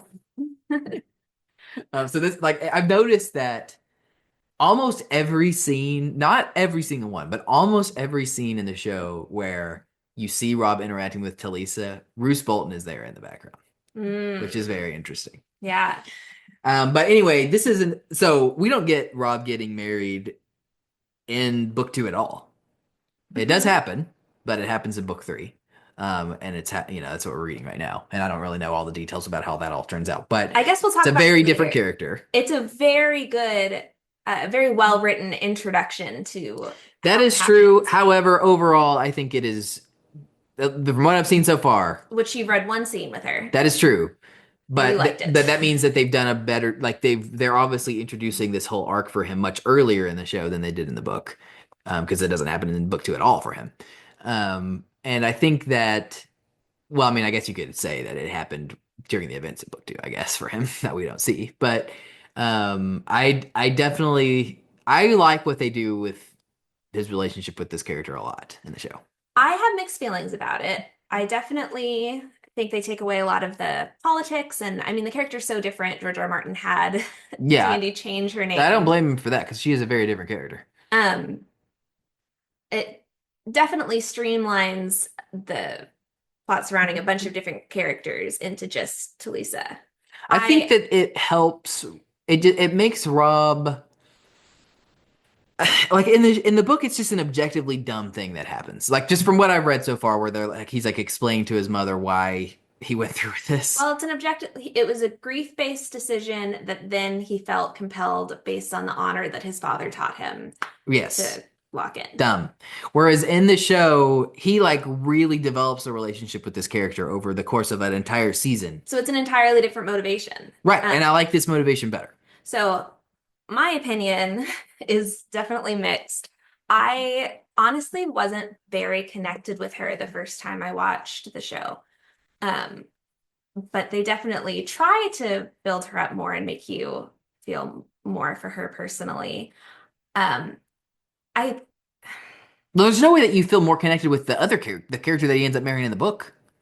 no, I think that she serves Rob and Catelyn's arcs well. Hmm. I do understand that the actor that played Rob is like a brilliant romantic actor, and they definitely wanted to play into that and include a bunch of romance scenes with them. Well, I he's enjoyed those. I just enjoyed them more watching Rob than I got super attached to. I don't know what it is. you can't really do what he did in the book with Rob in the show. It's like it wouldn't work because he just like in the book it's just Catelyn shows up, she's been gone a long time and he's married and that's a shock and that's like a big shock. Well, you can't do that in the show because he is effectively a point of view character in the show. And so even if it was like this Jane character or whatever that he marries in the book, you would have to have them meeting and stuff in the show. You couldn't they wouldn't work for the show audience. That would not be acceptable to people that are viewing a show. They'd be like, "Well, when the fuck did this happen?" And so I think the decisions that they made are strong here. Okay. Uh, I just really, and I guess we're getting into book three spoilers here at the beginning. But I really like the changes that the way that she's introduced and the dynamics there with Catelyn having done something out of love that Rob in the show is very angry with her for, but in the books he immediately forgives her and he's like, ah, we do stupid things for love. Hey, here's my wife that I just married impulsively. And then she's kind of stuck in the like, well, she can't say anything. He just pardoned her because of the same motivation. I just really like that scene. I like that scene fine, but there are scenes that with Talisa that I think are significantly above that scene in the So show. you feel very attached to Talisa. Not like very attached to her necessarily. Like I wouldn't rank her as one of my favorite Game of Thrones characters or anything, but I mean, she'd be in the top 100, but maybe top 50. I don't know, probably not. But I think that she has really strong scenes. I like that she challenges Rob. It just, Catelyn's kind of the one to challenge Rob. And Not in this so, book because they're not together.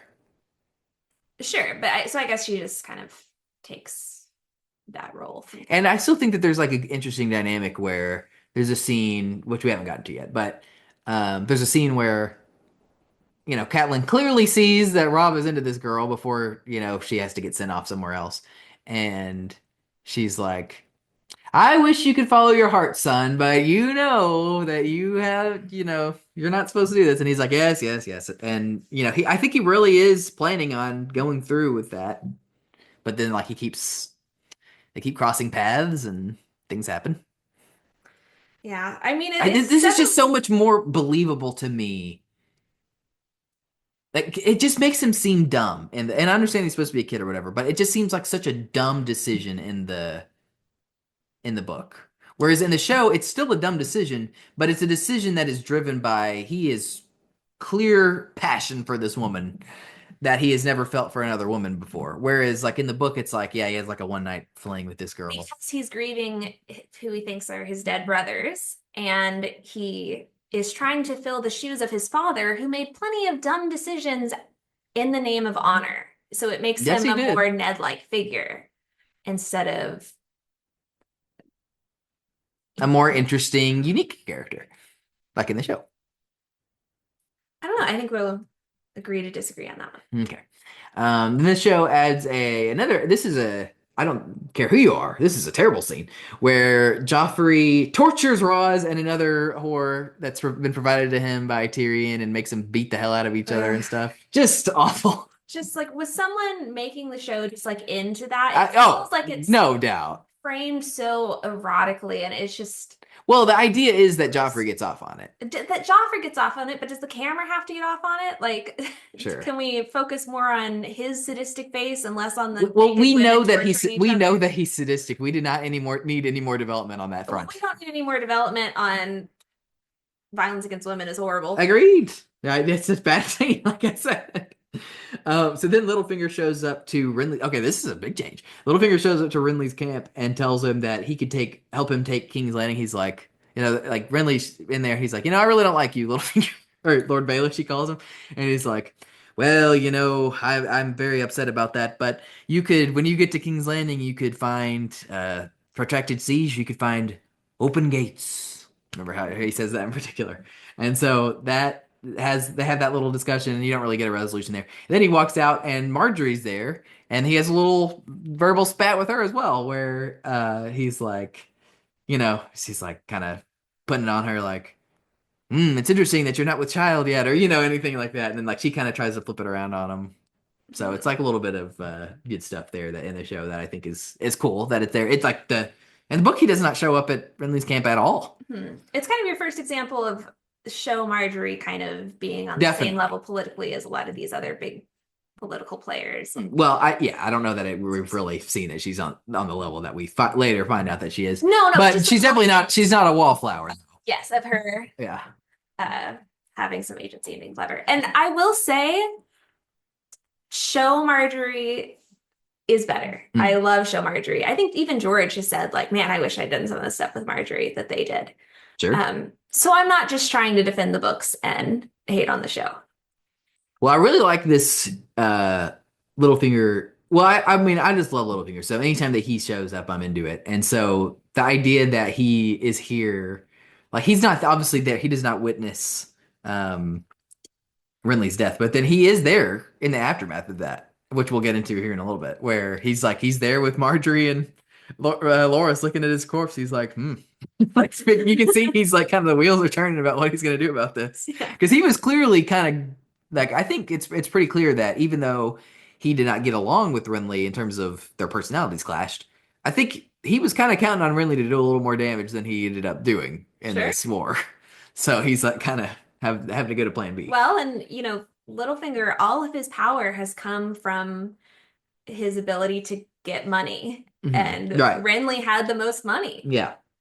So I think he learned a little bit from that, and he obviously had to try to pivot to use it to his advantage. Well, in the show, it's a lot more like in the book. We don't really get into why, honestly, it is a little bit weird in the book that the Tyrells just kind of. I mean, obviously they don't immediately go to Stannis, but they do immediately kind of go to. I guess you could argue, well, anybody that's against Stannis is who they're going with at this point, and so they end up going with the Lannisters, but. In the book or in the show, it makes more sense because Tyrion definitely pushes them or not Tyrion, Littlefinger definitely pushes them in that direction. So it kind of makes it a little bit more of a natural alliance. And then the last thing here for this episode is unlike in the book, in which Davos smuggles Melisandre under Storm's End to take it from Courtney Penrose later on. Here we can get that condensed down, and he actually smuggles her into Renly's hold, which might be Storm's End. They don't really go into it in the show. I don't really know where he is. But it's probably Storm's End. And then we see her give birth to her shadow demon. It's a little... I like how it's done in the book because Yeah, it's definitely better in the book. You see with Catelyn, it's like, what the fuck just happened? And yeah, I like that better. I mean, I understand, like, they didn't really want to do it twice in the show. Like, they had other things that they wanted to get to. They just skipped the Courtney Penrose stuff. The first time. You show the Shadow Assassin, and then you're with Davos, and you see a second one made, so you see what happens. Which I think is better. But in the show, I think they just were like, we don't have the bandwidth for this. We're going to do it once, and we got to get that in here, which I understand. But I do think it's better in the book. I do understand why they condensed that, and it's not like Courtney Penrose is like the most. Oh, I love Courtney Penrose. I might disagree. I might say that I was sadder about his loss than Renly's. Oh, I just meant like as terms of cut characters, but all right, I love Courtney Penrose. I think that he steals that chapter. okay. Okay, episode 205. We actually do have some major movement in the book here. So this is covering 11 chapters, chapters 33 through 43.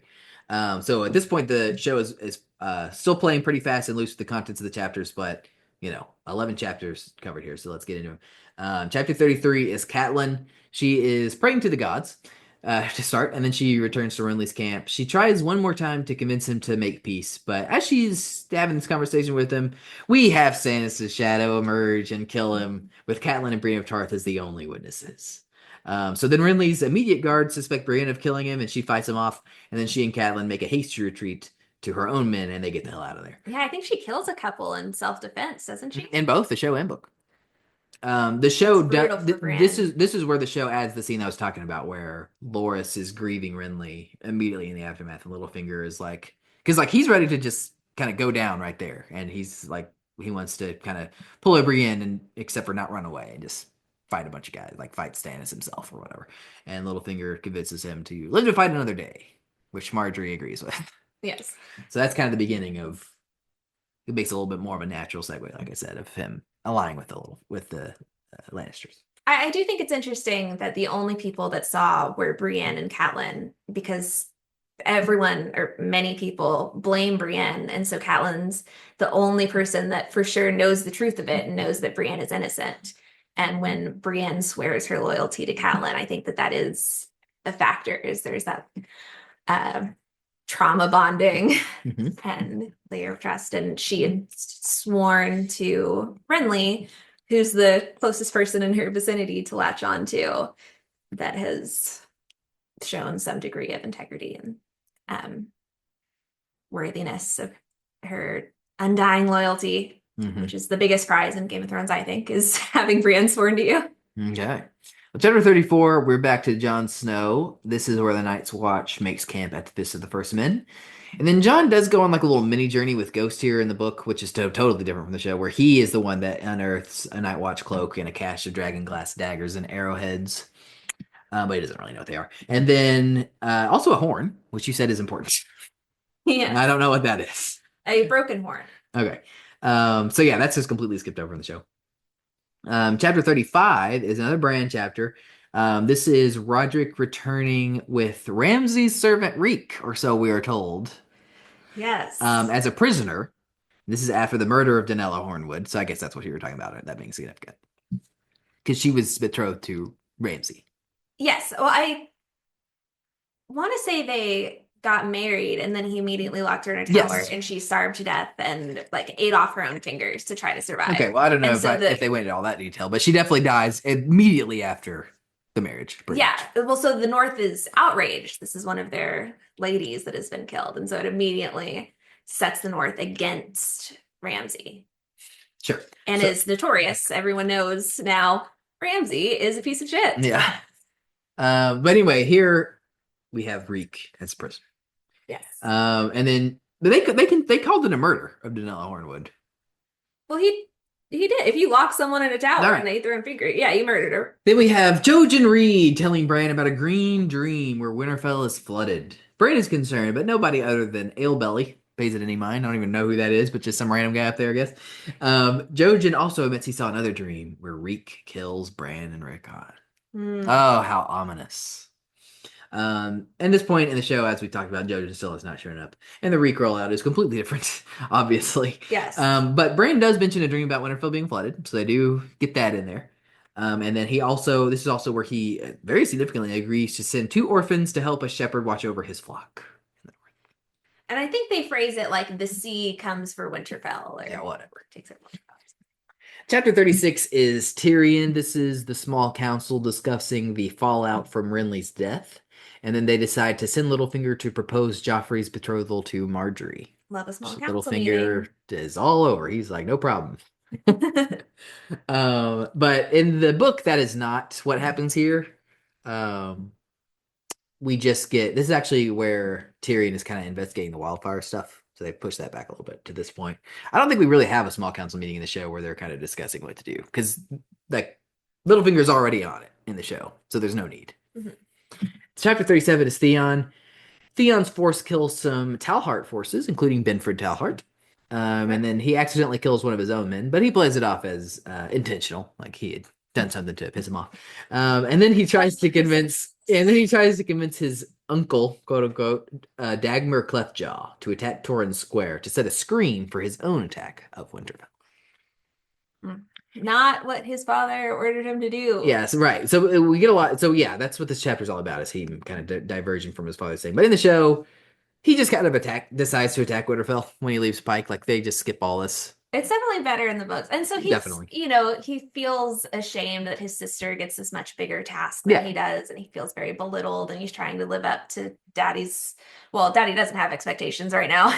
He wants to prove to Daddy that he's better than he gives him credit for. Yes. And he just stumbles into this big old mess, and you're so frustrated and hate him reading these chapters, but also there's that complexity where you pity him. And I didn't hate him as much reading the chapters as I hated it. Well, granted, I guess I knew his whole character arc when I was reading the book, but in the show, I definitely hated him more. And then in the book, and I think that's because in the show, he's just so pathetic. He's an absolutely pathetic character in the show at this point. Yeah. Whereas in the book, he is also pathetic, but at least you get some of his inner psyche that you don't get in the show. Yeah. Lots of inner psyche. Yeah, right. Chapter 38 is Arya again. Man, she's rivaling Tyrion for chapters in this book. No, she's George R. R. Martin's wife's favorite. Okay, good to know. She is pushed and abused by Weiss at this point, to the point where she has Jack and Agar kill him. But then she does have some regret about not having him kill Tywin instead, who then leaves Harrenhal at this point. So Tywin is not there anywhere near as long in the book as he is in the show.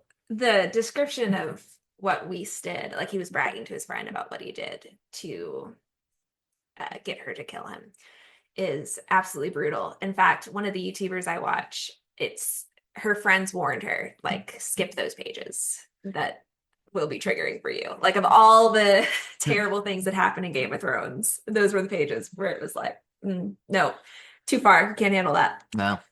Well, in the show, he's completely cut, and instead Arya has Jaqen kill the Tickler as her first kill. Does seem an obvious choice, the torture.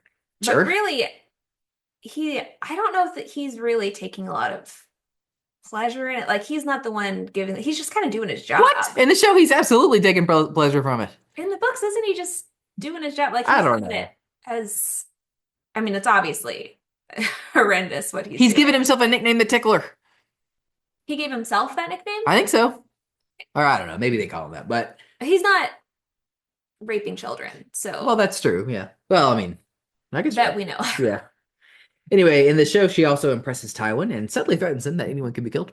So all their scenes, none of them I think are like, because they're all just really good scenes. None of them I don't think are where you can like point out, oh, this scene is one of the best scenes in Game of Thrones. Like I do with I pick out my best scenes as we're gonna get into later. Yes. But I do think all the scenes with her and Tywin are very good scenes. They are very fun. You get less development of Roose Bolton for later things.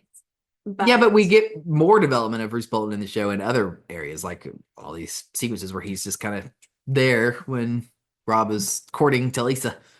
And like we got some development from him already where, like I said, she's amputating this Lannister guy's leg and Robb is actually helping her do that. And then you got Roose Bolton standing over there. He's just baffled by this. He's like, why would you waste your time with this enemy? Mm-hmm. So that's at the beginning. And then another scene, there's a scene where he's discussing how they have too many prisoners and they need to get rid of some of them. And Robb's not going to let him do that. And there's even a scene where he's talking about, oh, I can get some information out of these guys, talking about doing the flaying. And Robb's like, my father outlawed flaying in the North. So yeah, they do build him up in the show too. Mm-hmm. Chapter 39 is Catelyn again. This is where Brienne swears her sword to Catelyn. As long as she gets a pass to kill Stannis when the opportunity arises, which Catelyn's fine with. Then Catelyn returns to River Run, where she hears of Edmure's plan to fight Tywin's host, and she visits her dying dad, as she does many times. This is the only thing where some of the Catelyn stuff does drag a little bit. Where you haven't gotten to the payoff yet. Okay. Dying dad. And she's presented with Ned's bones, which she commands to be taken back to Winterfell. Obviously, Catelyn does not return to River Run in the show. She is presented with Ned's bones in the show, and it's by Littlefinger. And she's like, can't believe how bold he is to show up with Ned's bones. Like, she is furious, outraged. Well, it's a big deal. Like, with their religions, like the Starks are supposed to have their bones in the Yeah, crypts. and yeah, sure. It's in the books a huge insult at some point when one person gets their bones sent back and someone else doesn't. Someone holds a grudge for decades about that. Okay. Um, All right.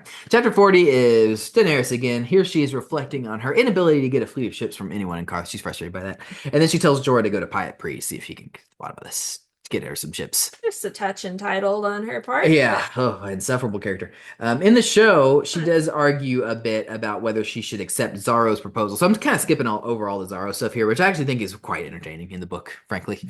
All of her, he's he wants to marry her, and he's very bold about it. He does. It's not a subtle thing with him at all. He's like, "You are the most beautiful woman I've ever seen, and I'm gonna give you all these ships, and all I need is for your hand in marriage, and I'll be the happiest man there could ever be, or whatever." And to her credit, she's not. Yeah, she's not. She does not fall for it. But she's, diplomatic about it. Right. And then in the show, in the show, she's just kind of discussing that with Jorah, and Jorah's like, "You should not do that. We can get to all we need is one ship, really. If we can get to, because they shouldn't have an army yet or anything. So we can get to Westeros by some other means than you marrying this guy. Of course, imagine why Jorah wanted to marry somebody. there is that angle, of course. I can't stand Jorah, in case you couldn't tell. Which is, I think, unfair for the show version of the character, because he is a different character than the version in the book. And so older, Brandon is watching this show and he loves Jorah. And I liked him fine. I don't think he was one of my favorite characters when I watched it, but Brandon really likes him. And it is watching the show with him through his eyes, there is no reason for him not to like him. I'm gonna call you out on that one. He's not a major pedophile, but he is a fucking traitor. He is spying on her. Yeah, but then he never owns up to it. I don't even really agree with that. He does. He's feeding information back to Varys, and then they do try to kill her. But then he stops them. The only reason he's following her around is to feed information back to Varys In to the get beginning. a pardon. In the beginning, yes. And then once he changes his mind, he does not come clean to her. Of course. Why would he? That would be a terrible idea. Well, if I had undying loyalty to somebody, I would be honest with them and let them make a judgment call. Well, I don't know. But he's selfish because he wants to look at her because he's aggrieved. Or he just knows that she's going to overreact because she's a dumb little girl, and which she does, and send him away. She can't trust him. She absolutely can trust him. He saves her life multiple times. Can't keep spying on her if she's dead. He's not spying on her after season one. I know he gets his pardon, whatever, but I'm just saying there's not zero reason to not like him. But I do project. In the book, I agree. In the show, I just cannot agree with that. Okay. What about the selling slaves part of his? Well, that's clearly just to buy his wife some jewelry because she's that's definitely not good. But that's clearly he clearly regrets that. It's deep in his past. Does he? Yes. I don't often hear him lament about I just can't believe. Well, yeah, because it's such a distant thing that happened so long ago, and he's also paying for it. He's wandering around this horrible desert. He was banished by Ned Stark, who did the right thing, banished his ass.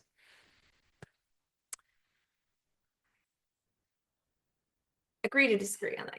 You are not supposed to dislike Jorah in the show. Oh, I know, but I do. Okay. Well, I just think you're being unreasonable. This is also the episode where Pyat Pri tries to get her to come to the House of the Undying. And Jorah has his first meeting with that woman with the covered face, who's in the book as well. But she's also, there's no payoff in the book, at least book 2 with her.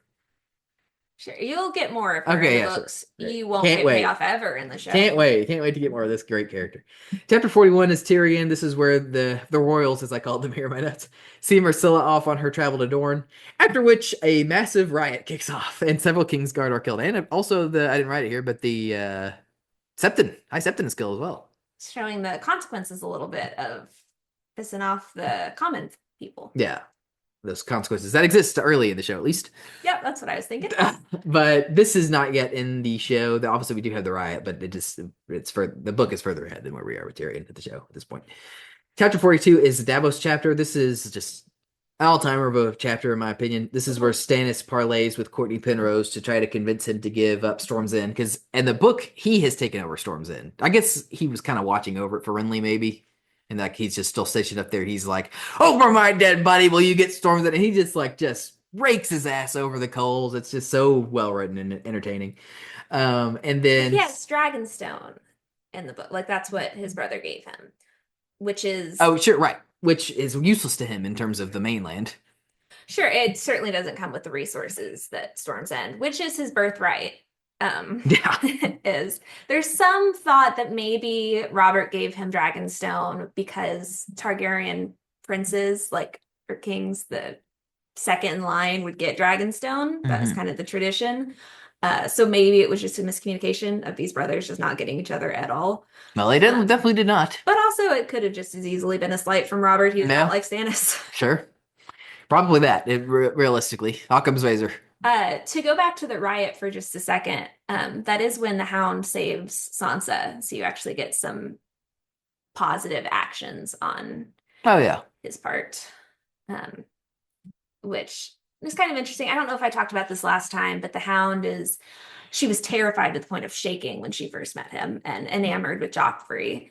And as she goes on now in this book, she's realizing that the person she was terrified is actually one of her biggest allies here, and the her only ally, charming one, or she's charming to her. He can when he's trying, he can put on the charm. That Joffrey. Also Stannis. Oh yeah, so the Stannis chapter. This is where Courtney Penrose isn't giving up Storm's End, so this is where Stannis has Davos smuggle Melisandre beneath the walls, where she gives birth to the Shadow Stannis, who goes off. We don't even get any follow up on that. It's just like, we know that he's screwed at that point. We don't even need to hear anymore.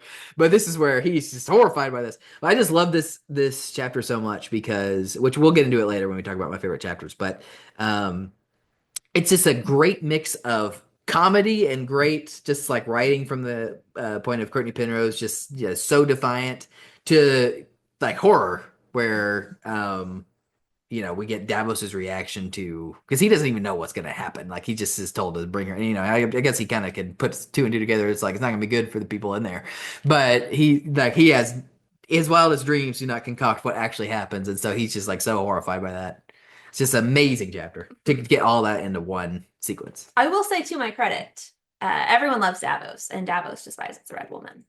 Yes, but also, not to your credit, you always used to complain to me about how you thought the Davos chapters were boring, and so far he is a gem. I love his chapters. Well, because they have a lot of Red Woman in them and burning people. It just, my first read through, I often did get stuck on those chapters. Like if I had a lull where I wasn't reading for a few days, I would notice like, oh, I'm either on a Bran or a Davos chapter. Yeah.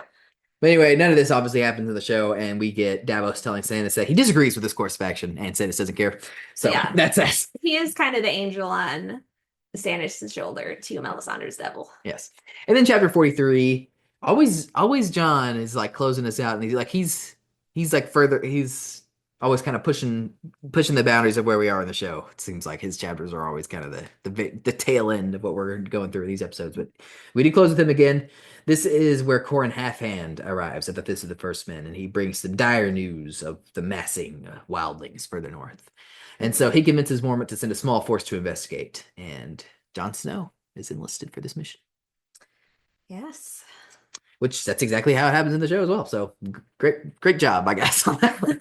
Episode 206. This is called The Old Gods and the New, and we're covering chapters 44 through 51. Even though the story diverges even more than in previous episodes of the season, so it's kind of nebulous that those are the chapters that we're covering, but that's kind of how I laid it out here. So chapter 44 is Tyrion. This is where he is plotting to this is like way more detail than we get in the show. He has this plot to intercept Cersei's forces, which are taking Tommen away from the Red Keep, to take him with his own men also away from the fighting. Yes. It's a little bit of a convoluted plan on his part. Well, I mean, whoever has, like, having hands on Tommen and she doesn't know where he is or access to him. That's a bold move. What's the word? Leverage over Cersei. Definitely leverage, but it's he might have been overplaying his hand a little on that one. Well, I think this book is him feeling like he's Yeah, at this point, he feels like the he's untouchable. smartest, best political player ever. And then by the end, a lot of his little decisions kind of add up and backfire against him. And it's turns out a little bit harder than he thought. And he is smart and he did make some good moves, but a lot of stuff had consequences that he didn't foresee. And then he quarrels with Shay about working in the kitchens in the Red Keep, which is what he wants her to do. So obviously very different than in the book where she's obviously Sansa's handmaiden. But he's like, he thinks Churchill will be safer there. And kind of what triggers this is he's learned that Courtney Penrose has been killed. And so and Varys is kind of like, I fear magic might be involved. And then like he's kind of talking about, he also tells him about that magician who castrated him and all that. And she's just, I mean, she's been spending time with the Lannister. She's too prideful to do that. She just wants to pretend to be a princess and yeah. Not nearly as much depth to her character. Yeah, she sucks in the book for sure. But like we talked about, none of this is in the show. Obviously, the whole thing with Tommen is not in the show at all. Shay and Tyrion argue way earlier in the season, and then now she's Sansa's handmaiden, so that's a moot point. I will say it says something interesting about Tyrion, that he's completely deluding himself, and he knows he's deluding himself about her caring about him in the books, whereas in the show, like, she clearly does, right, to some extent. And so it changes his character a bit. Yeah. So instead, what we get with Tyrion in this sequence is Myrcella's departure in the riot.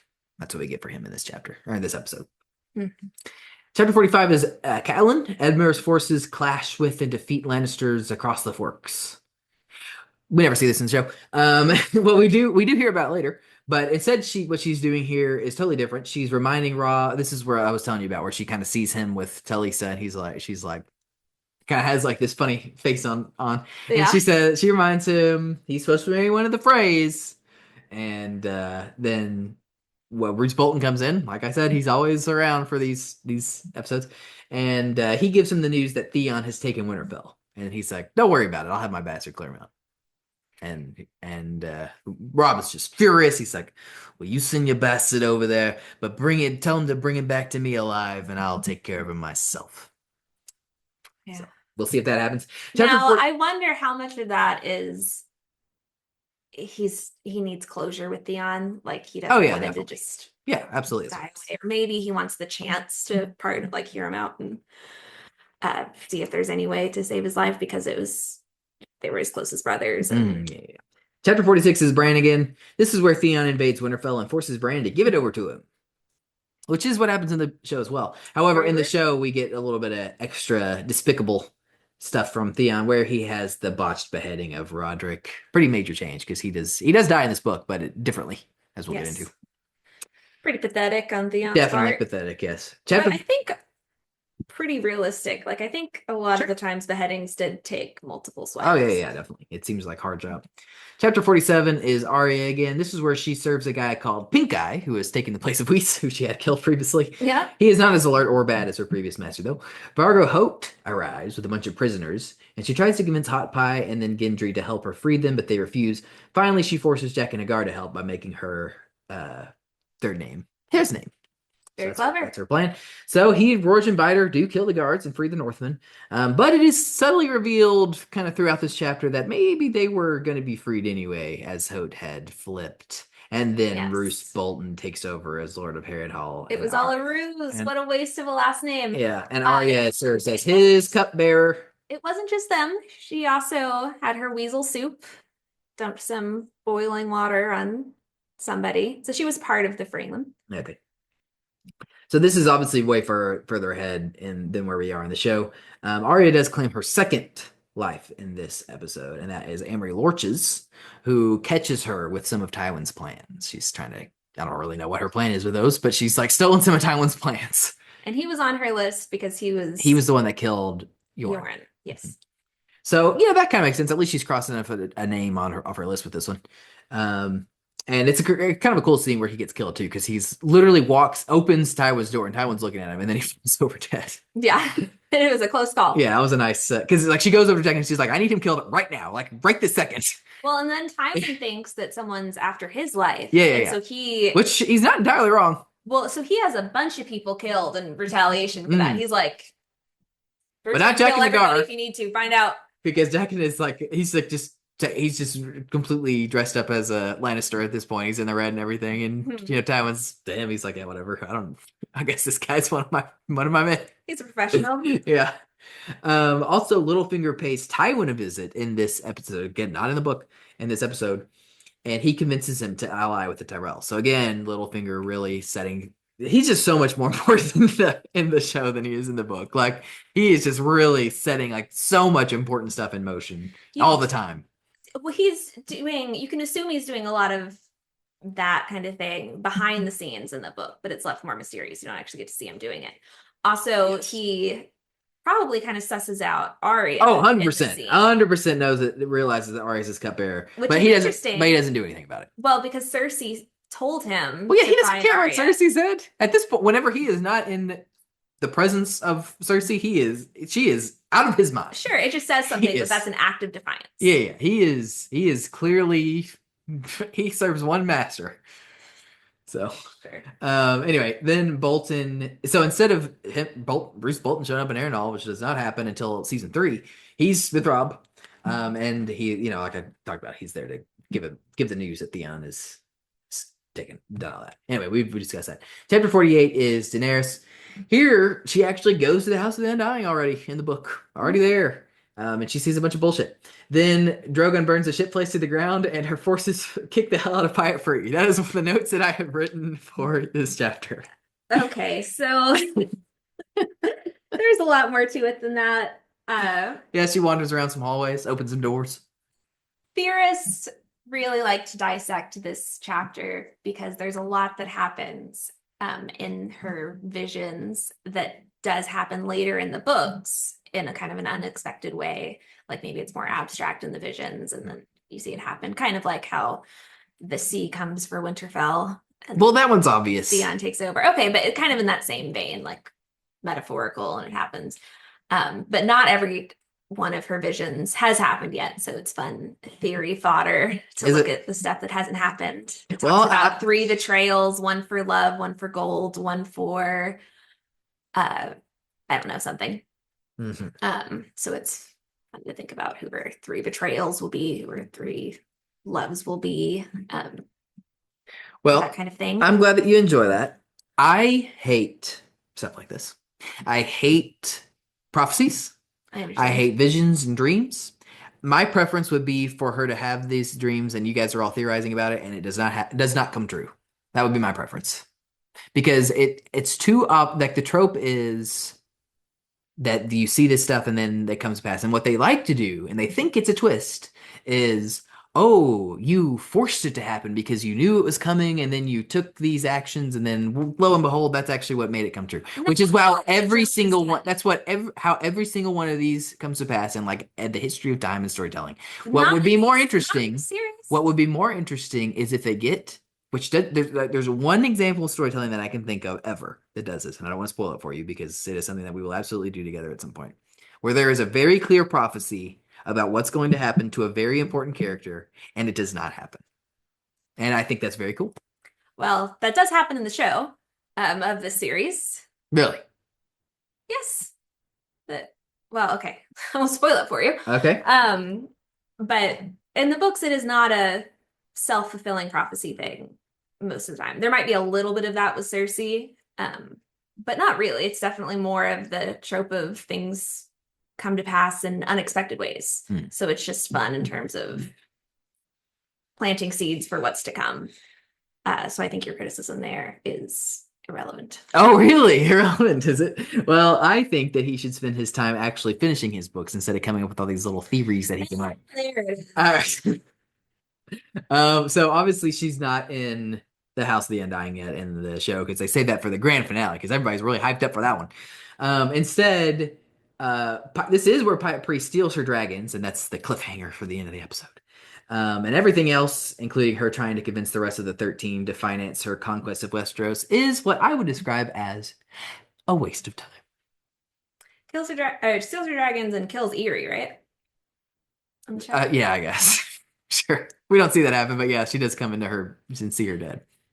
Does not die. But it's tough loss. Tough loss, that Eerie. Sure, they definitely did not develop the handmaidens, or really almost anyone except for Jorah and Drogo around Daenerys. Oh yeah, they were all in on those two. Chapter 49 is Tyrion again. Here we have new King's Guards are appointed as Tyrion continues to prepare the city for the coming of Stannis. Skipped over this in the show. Chapter 50 is Theon. Theon awakes in Ned Stark's old chambers, which I think that alone is supposed to make you kind of yeah, like that. And he realizes that the direwolves have stopped making noise. And he's concerned about that. So then his men do confirm that Bran, Rickon, the Reeds, Osha, and Hodor have escaped. So he leads a massive party to hunt them down, but he can't find them. And then Reek gives him an indication of where they're hiding. And he's like, all right, everybody else leave. And that's where we leave it. Yes. But in the show, of course, we don't get any of that. Well, I mean, we do a little bit. But we get this scene where instead of like Theon having some agency and waking up and realizing that something is wrong, we have Osha coming in to get some extra unnecessary sex. And then she, which really does nothing at all. She has sex with him and then he's asleep. She doesn't even like it would make more sense if she like gives him something. Like to put him to sleep, to induce sleep or something. But she doesn't. Yeah, they really want that to be her thing. Like instead of all those other skills wildlings have, they just want her to use her body to. Yeah, and it sucks every single time, including here. The show over relies on that a little bit. Women can be empowered in other ways, but whatever. 100%. So yeah, she while he's asleep, she wakes up and then we actually see them escape, which is different from the book where we don't actually see them escape. Yes. It's very mysterious how they. Which honestly is better. Yeah. Chapter 51 is Jon again, like closing us out yet again with Jon. The Night's Watchmen become aware of some wildlings above them. This is when I said the Night's Watchmen, I'm talking about Jon and his little detachment here with Corin Halfhand and those other guys. Like Stone Snake is one of them. They have like names. Side quest gang. Yeah, I actually like this stuff in the book a lot. Like they totally skip over a lot of this in the show. Like they extend the egret stuff, but I really like what they do with like in every single one of these chapters. He's not just wandering aimlessly like he does with egret for multiple episodes. He's like they have a goal each chapter, and their goal this time is there's some wildlings above them. Let's get there and kill them. And so it's like him and Stone Snake like work their asses off. They're climbing this mountain to get up there. You get more development and like bonding with Corin. And the other wildlings. Like the other wildlings are to the point where they are on my list. You mean the other? Yeah, I'm sorry, the other Night's Watch guys. Like they're list worthy to me. Their deaths. Okay. Whereas in the show, of course, they're just nothing. Nothing. So they finally get to the top of this mountain. They find 3 people up there. They kill 2 men, and then they realize that the third one is Egret, and Jon takes her as a prisoner. Then where the rest of them get up there the next morning, Corin Halfhand to kill her. No, not yet. The rest of these men get up there the next morning. Corin Halfhand commands Jon to kill her, and they actually leave him to do it. They like give him some privacy, and then he can't do it, and he lets her run away. Which is in the books, it's kind of a test. Like Corin is kind of okay with either outcome, and it's going to tell him something. Well, we don't know that in the show though, and we don't even get that in the show. Yes. So it's very similar in the show. All of this is very similar, except for the show really extends the time that Jon is spending with her. Because like at this point in the book, she just runs away and he's not with her anymore. Whereas in the show, it's like multiple episodes where they're together wandering around literally aimlessly in the snow. Yeah, I don't hate it. I like their little rapport. I'm not crazy about it. I mean, I'm definitely biased because those actors got married. Yeah, that's fine. They have lots of chemistry. That's fine, but I really like what they do in the book instead here, where they like I said, he always every single chapter with Jon, like there's multiple sequences with Jon in the show where it's like he's wandering out the grid, and that's the whole point of this sequence. Whereas in the book, every single one of his chapters they do a really good job of escalating the stakes. They start losing guys. They have very clear goals in mind. I think that I love honestly Jon's stuff in the book here where he's with Corin Halfhand. Yeah, he's being challenged. He's really having to live up to what it takes to be a ranger. I agree there. Chapter 2 or episode 207 is called A Man Without Honor. Who could that be about? This is chapters 52 through 55. Starts with Sansa in chapter 52. She has another meeting with Ser Dantos and is frustrated by his inaction, and frankly, I am as well. Although he promises help is coming. Then she runs into the Hound. Boy, I don't know if Sansa's quite as strong in the second book as she is the person. There's a lot of repetition. But she goes to Ser Dantos and then the Hound. And the Hound shares his violent view of the world with her, and she's just horrified by this. Then she wakes up the next day. Plant some seeds for him over there being some goodness in the world. She wakes up the next day and she finds her bed wet with blood from her first period. And so she is sends her into a panic. during which she tries to burn her bed to cover up the evidence. But it doesn't matter, and she's brought before Cersei. It's written really well. I mean, it's horrifying and like you really feel for her. The way she's like desperately cutting away at her mattress and then gets walked in on with like she's burned most of her clothes, which we know that she really values. Right? It's heart-wrenching. I actually feel like this sequence better in the show because we have Shay come in and she's actually trying to help. Like she sees what's happening, immediately tries to help her out, instead of her just being there by herself. It cushions it a little bit, like it makes it less devastating that she has someone else that cares. Yeah, I think and it helps to the Shay character a lot, who I think is significantly better than in the show I mean, she's still not amazing, but definitely better in the show than in the book. I mean, every interaction with Sansa helps the Shay character. Yeah. And I just went ahead and put here in my notes, Sansa never interacts with Dantos again in the show until season 4. So every time that I'm talking about her interacting with him, that is not in the show. Chapter 53 is Jon again. This is where he confesses to Corn Halfhand that he in fact did not kill Ygritte, but the Halfhand is not surprised or angry. That night, Jon has a wolf dream where he has ghost perspective, and unlike the Bran wolf dreams, this actually is relevant immediately because he sees thousands of wildlings on the move accompanied by giants and they're riding mammoths, and then he gets attacked by an eagle as Ghost. And so Corrin is like, that might be significant. And so they all head off. They're like, well, we better go find that direwolf. And so they takes them like a day. They do come up upon Ghost, and the eagle's still flying up there. Now that is a massive change from the books to the show. Sure. Bran is not the only one to have wolf dreams, and we'll see the implications of that later. But we're seeing the implications of it now. They just saved Ghost from this eagle. Well, sure. I mean, that's like the beginnings of that, but that is something I'm sad they left out was all of the Stark's connections with their direwolves. But I like this. I like the end of this chapter in particular. So they get Ghost, and then they still see the eagle up there, and they're like, they're on us, because they know that they got a warg in that eagle, and so they patch up Ghost, and then they're like, well, we got to get the fuck out of here. And they actually leave Dalbridge behind. He's like got his bow and he's like kind of holes up in like this over this pass. And he's like, I'll hold him off as long as I can. And it's just like awesome. Yeah. Whereas all this is skipped over in the book for them wandering around with Ygritte. I just think that's significantly worse. But at this point in the show, she does lead. It seems aimless, but she actually is leading him to where she knows other wildlings are. And so this is the part where that is kind of the payoff. And it's revealed that they've sprung a trap. And it's looking like he's screwed. Chapter 54 is Tyrion. He has a meeting with Cersei where he agrees to give her men back that he had arrested as they tried to move Tommen out of the city with that whole storyline.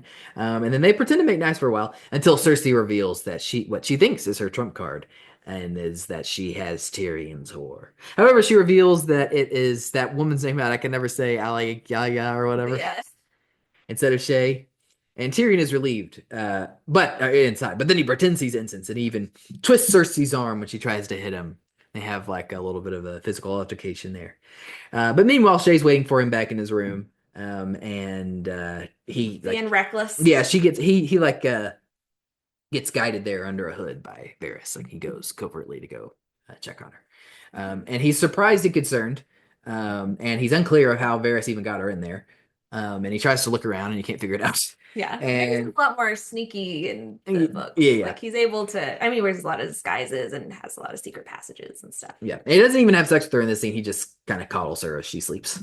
So nice. This does happen in the, like, obviously the stuff with giving our men back, that's totally skipped over. But we do have the big thing where Cersei thinks she's got Tyrion's sword. But in fact, it's Roz instead of Alyaya, who is... never in a good scene. And then, all the Thomas stuff is cut. And that character doesn't matter. Who needs him? We do get, I know, I don't understand that. We do get a scene in the show, like during this, where Cersei's like talking to Tyrion, and she's clearly having trouble with the fact that she can't even control Joffrey anymore, which we knew from like all the way back at the beginning of this season, like where she clearly has lost control of him. But like here she's like actually confiding this to Tyrion of all people, and she's like crying over it and stuff. So actually like pretty good scene there in the show. Yeah, I love that. Definitely a example of show Cersei's character and not book Cersei, but I love all that depth and inner conflict. Then chapter 55, we have Catelyn grieving the death, quote unquote, of Bran and Rickon. And she tells Brienne what happened, and Brienne's like, God, I can't believe those bastards. So she visits her, once again, visits her dying father. And then she visits Jaime Lannister, which is much more interesting. And then they kind of trade some truths. This is where, actually at the end of season 1 in the show, where he's like, yeah, I threw Bran out of the tower. But he doesn't say that in the book until here. And then she also, oh, okay, so he fesses up to that, but he denies sending the assassin to kill Bran. Which is a huge kind of mind fuck for her, because it's a big moment of accountability for one attempted murder of her son, but then it makes her doubt, like, Yeah, because he fesses up to that one. yeah, He fesses up to the one he's actually guilty to. So in the end, it's like the kind of a cliffhanger ending where she asks Brienne for her sword. We don't know what she does with it. yeah. So again, all of this stuff with her father is cut.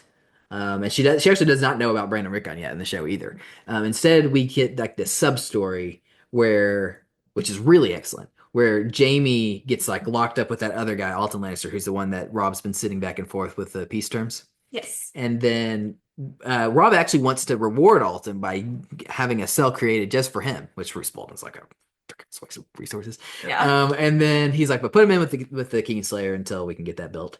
And so he does. And there's like this great scene, which I'll talk a little bit more in detail later on, because I did put it included in my best scenes category. Okay. But that's like a kind of a whole side story here that we get in the show instead. And then Jaime like turns on this guy and kills him, and then that forces the guard to come in and investigate, and he kills him too. And then he like goes on the run, but it's all for naught because he's caught like immediately.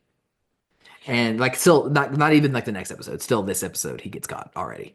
It's just it's a desperate move by him. And Karstark wants to obviously kill him right then and there, and Rob is like not here for this. And so Catelyn has to step in and they're like, absolutely not. Do not kill him. I've already lost one Lannister hostage. Please, God. Yeah. And then they do. Then other than that, it's the same where they have the chat in the cell where he like comes clean. Well, he's already come clean about the Bran stuff, but he's like kind of talking some shit to her and everything, and he's kind of goading her, and she asks for the sword and everything. Mm-hmm. And so it's a similar cliffhanger. And you hear his cousin talk about how much he looked up to. Oh yeah. Well, like I said, I was kind of saving that for later. Okay, sorry. But beyond these chapters, so that's kind of like what happens in the book of this sequence. But for the show, also we add Theon looking for Bran and Rickon, and he's like, this is where he makes his desperate move to kill the 2 orphans instead, which they don't tell us that, but they tell us by the end of the season, so we might as well just go ahead and say it here. And in the show, he comes up with this plan basically himself. Well, like there's this other guy, I guess it's supposed to be Dagmar Cleftjaw in the show, but they don't ever name him. Guy that's voiced by the guy that voices Sid in Final Fantasy 16. Okay. And but in the book, it's Reek, quote unquote Reek, yes, who comes up with this plan and does the killing for him. He doesn't get his hands dirty. So then Rob, also in this episode, he's continuing to deepen his relationship with Talisa, and the reason he's not there for the whole Jaime escape thing is because he is riding with her to the Crag to negotiate a surrender. And then he invites her to come with him because she can get more medical supplies from their maester. Yes. So he's off on that when all that Jaime stuff goes down. And then that just leaves us with Daenerys and Karth. So what she's doing in this episode is she's very distraught over the loss of her dragons. And then she makes that very clear across multiple dragged out scenes where she is very upset about this. But not doing anything about it yet because it's only episode 207. We have to wait all the way till episode 210 for her to go to the House of the Undying. How do they drag it out that much, you ask? Well, we get a very boring scene with Jorah talking to that random woman in the mask again. And then we have Pyat and Zaro, and they have this thing where they kill all the other members of the 13, which we don't care about at all because the part is written out. We don't care about it at all because we do not care about those characters. It's just a shock value thing. And an example of the showrunners not understanding why the shocking things in the books are so impactful. It's not just because a bunch of people die. It's because we care about those characters. Yes, which they're going to do very well. Here in a couple episodes, we have the Battle of the Blackwater, and we are invested in both sides of this conflict, which I love. It's one of the things I think that Game of Thrones does way better than anything else I've ever seen, where you really are invested in both sides of a conflict every time there's a big battle. Absolutely. But yeah, these 13 could not care less about these guys. The world's probably a better place with them dead. Episode 208, we have The Prince of Winterfell, where we only move forward in the book by one chapter because we're getting ready for the Battle of the Blackwater stuff. So as like I mentioned, it's chapter 56. It's actually a Theon chapter, and it's a good chapter. He's like very haunted by his dark deeds in Winterfell here. As he should be. And things are really kind of starting to go south for him. Like many of his men are turning up mysteriously dead. Turns out the people of Winterfell did not like No. him Didn't like killing that at two all. children. And so then we have Asha show up, or what's the name of the show again? Yara. Yara showing up. Both of this does take place in this episode, in the chapter.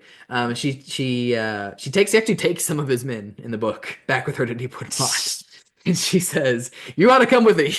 And he's like, "I'm not coming with you. I've taken over Winterfell." But now he's like, later on in this chapter, he's like, "That was a huge mistake." Yeah, which like, he's got that inner conflict. Like he knows. Yeah. He knows it's wrong, and that's part of what makes him redeemable. Like Yeah. he's got that inner doubt, but he can't indulge it because then he has to realize how massively he fucked up. Right. Which But in the show, we don't really get his inner doubt, which is why I think that these sequences with him are much stronger in the book. and that is hard to do without the inner dialogue. Right.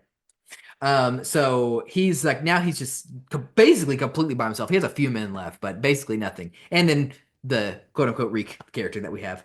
And so he's just like, Reek. Or I think Reek kind of convinces him. He's like, I might be able to go find some men to join our cause. And he's like, well, what the fuck? I got nothing else going for me here, so go for it, man. Does he have like 20 left? Yeah, maybe it might even be less than that. And then this is at the end of this chapter where he reveals to us, the reader, that he has not killed Bran Rickon. Does he? Okay. Mm-hmm. And this is also where we get the reveal on the show that it's not them too, because we see them at the end of the episode. That's the episode ender is where we see them in the crypt. And you don't get that until I want to say the very last chapter, one Correct. of them in the books. But we do know at this point in the book that he did not kill Bran Rickon. Mm-hmm. He just doesn't know where they are. Well, as far as we know, they could be anywhere. Which is a fun intrigue. Like you didn't remember how they got away without leaving a trace. Yeah, that's true. So yeah, I think we've done a pretty good job of explaining what's different here. Obviously, none of the Reek stuff happens in the show. So yes, in the show, you might know one Reek from later, right? But that is not who we're talking about here, right? Which we'll explain here at the end. Yes. And then, but we do hit the majority of these other beats. Obviously, his regret and fear are less well illustrated. But during this course of this episode, we do reveal that Bran and Rickon are in fact not dead, and thank goodness for that, because those are characters that we really feel a lot for. Elsewhere, we have Jon meeting some of the other wildlings. This is the show continuity here, which includes Rattleshirt, and he also finds that they have captured Corn Halfhand. So like they just completely captured Corn Halfhand off screen in the show, which is way worse than what we do with the book, which we haven't gotten to yet. We have Robb finding out that Catelyn has in fact released Jaime. Now this is a huge continuity change because this is not revealed until book 3. Yes. So this is what I was hinting at earlier with the thing that Catelyn has done out of love that Robb pardons her for. Because he's also done something stupid. Whereas in the show, he is mad. He is furious. He puts her under guard while he sends men off to look for Jaime and Brienne. And it's worse. It's more simple. I will take this trade for what they do with it so far. I mean, what they do with him with Talisa and stuff. Well, they could have still shown them falling in love, and then it still could have worked for him to be understanding, and that be when he reveals that he married her. I suppose. He puts her under guard, and then Jaime and Brienne. We actually get scenes with Jaime and Brienne here, where they're beginning their journey. They get in the boat. What a duo! And then later, just those two in the show, right? They don't have the other guy, which is who again? Cleos. It's a Frey. Yeah, he's the one that's been bringing terms back and forth. Okay, so very different character than in the show. Yes, where it's a Lannister, not a Frey. But he's related to the Lannisters. Yeah, in the show it's Alton Lannister who does that. And he's dead at this point in the show. Yes. Okay, so then also in this episode where Robb makes his greatest mistake and gives into his passion for Talisa. Which we've already talked about a bit. But this is where it happens. Arya wants to have... This is all show stuff. Arya wants to have Jaqen kill Tywin. She doesn't say that out loud, but it's clear that that's like what she wants to have happen. But she can't find him in time. before he leaves. Can't find Jacket in time before she leaves. Like she's combing the place looking for him because she knows that Tywin's about to leave and she can't find him. And, So she's still got a name left in the show. and Tywin is out.